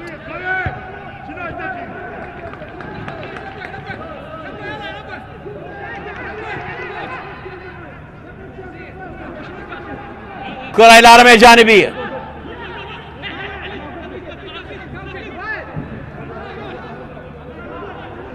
رمية جانبية كرار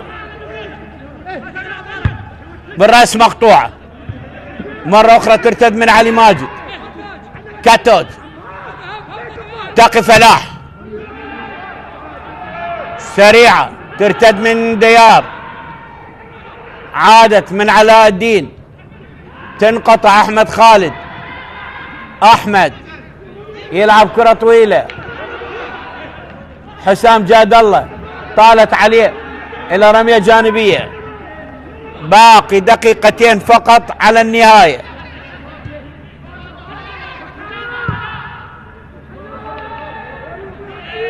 كرة لعلي ياسين. يبدو حالة تسلل ضد نادي افريقي اودو. ركلة حرة غير مباشرة لمصلحة النفط. واضح التسلل ضد نادي افريقي. علي ياسين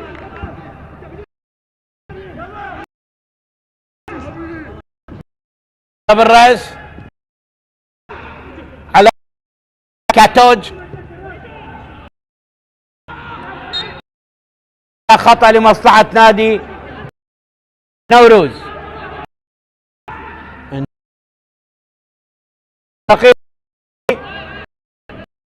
آخر بدل ضايع التنفيذ. حمد زامل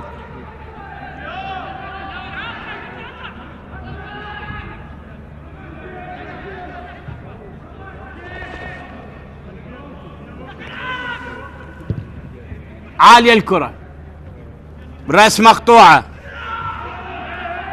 وكرة تعود مرة أخرى.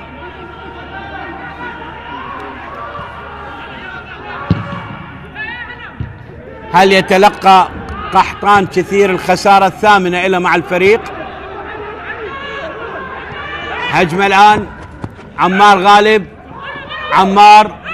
عمار كرة مقطوعة تعود لمصلحة نادي نوروز. أوليفيرا كاتوج. أوليفيرا من الجهة. كرة خطيرة وتصويبة إلى ركن مصلحة نادي نوروز. انتهت الخمس دقائق ودقائق عصيبة جدا على النفط وعلى من النفط.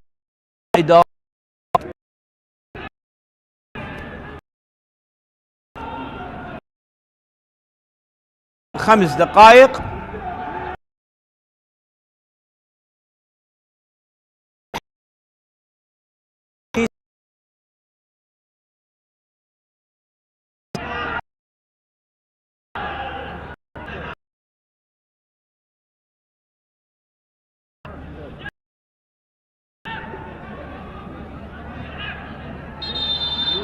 الذهاب للفار. يعني دقائق عصيبة ووقت عصيب.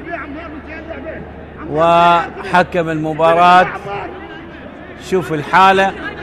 عمار غالب عادوا لعمار غالب.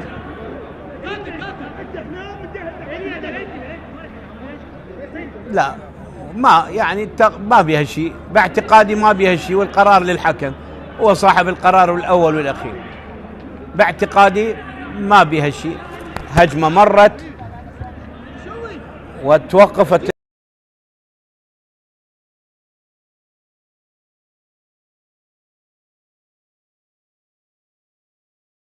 لكن يبدو فار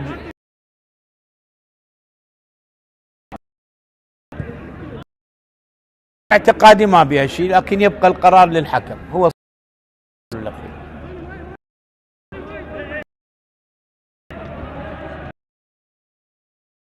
متعصب صعب يكون أنت متقدم في منطقة جزاء المنافس، هذا مريح نوعا ما. هناك ركنية أيضا بعدها، خلينا نشوف قرار الحكم.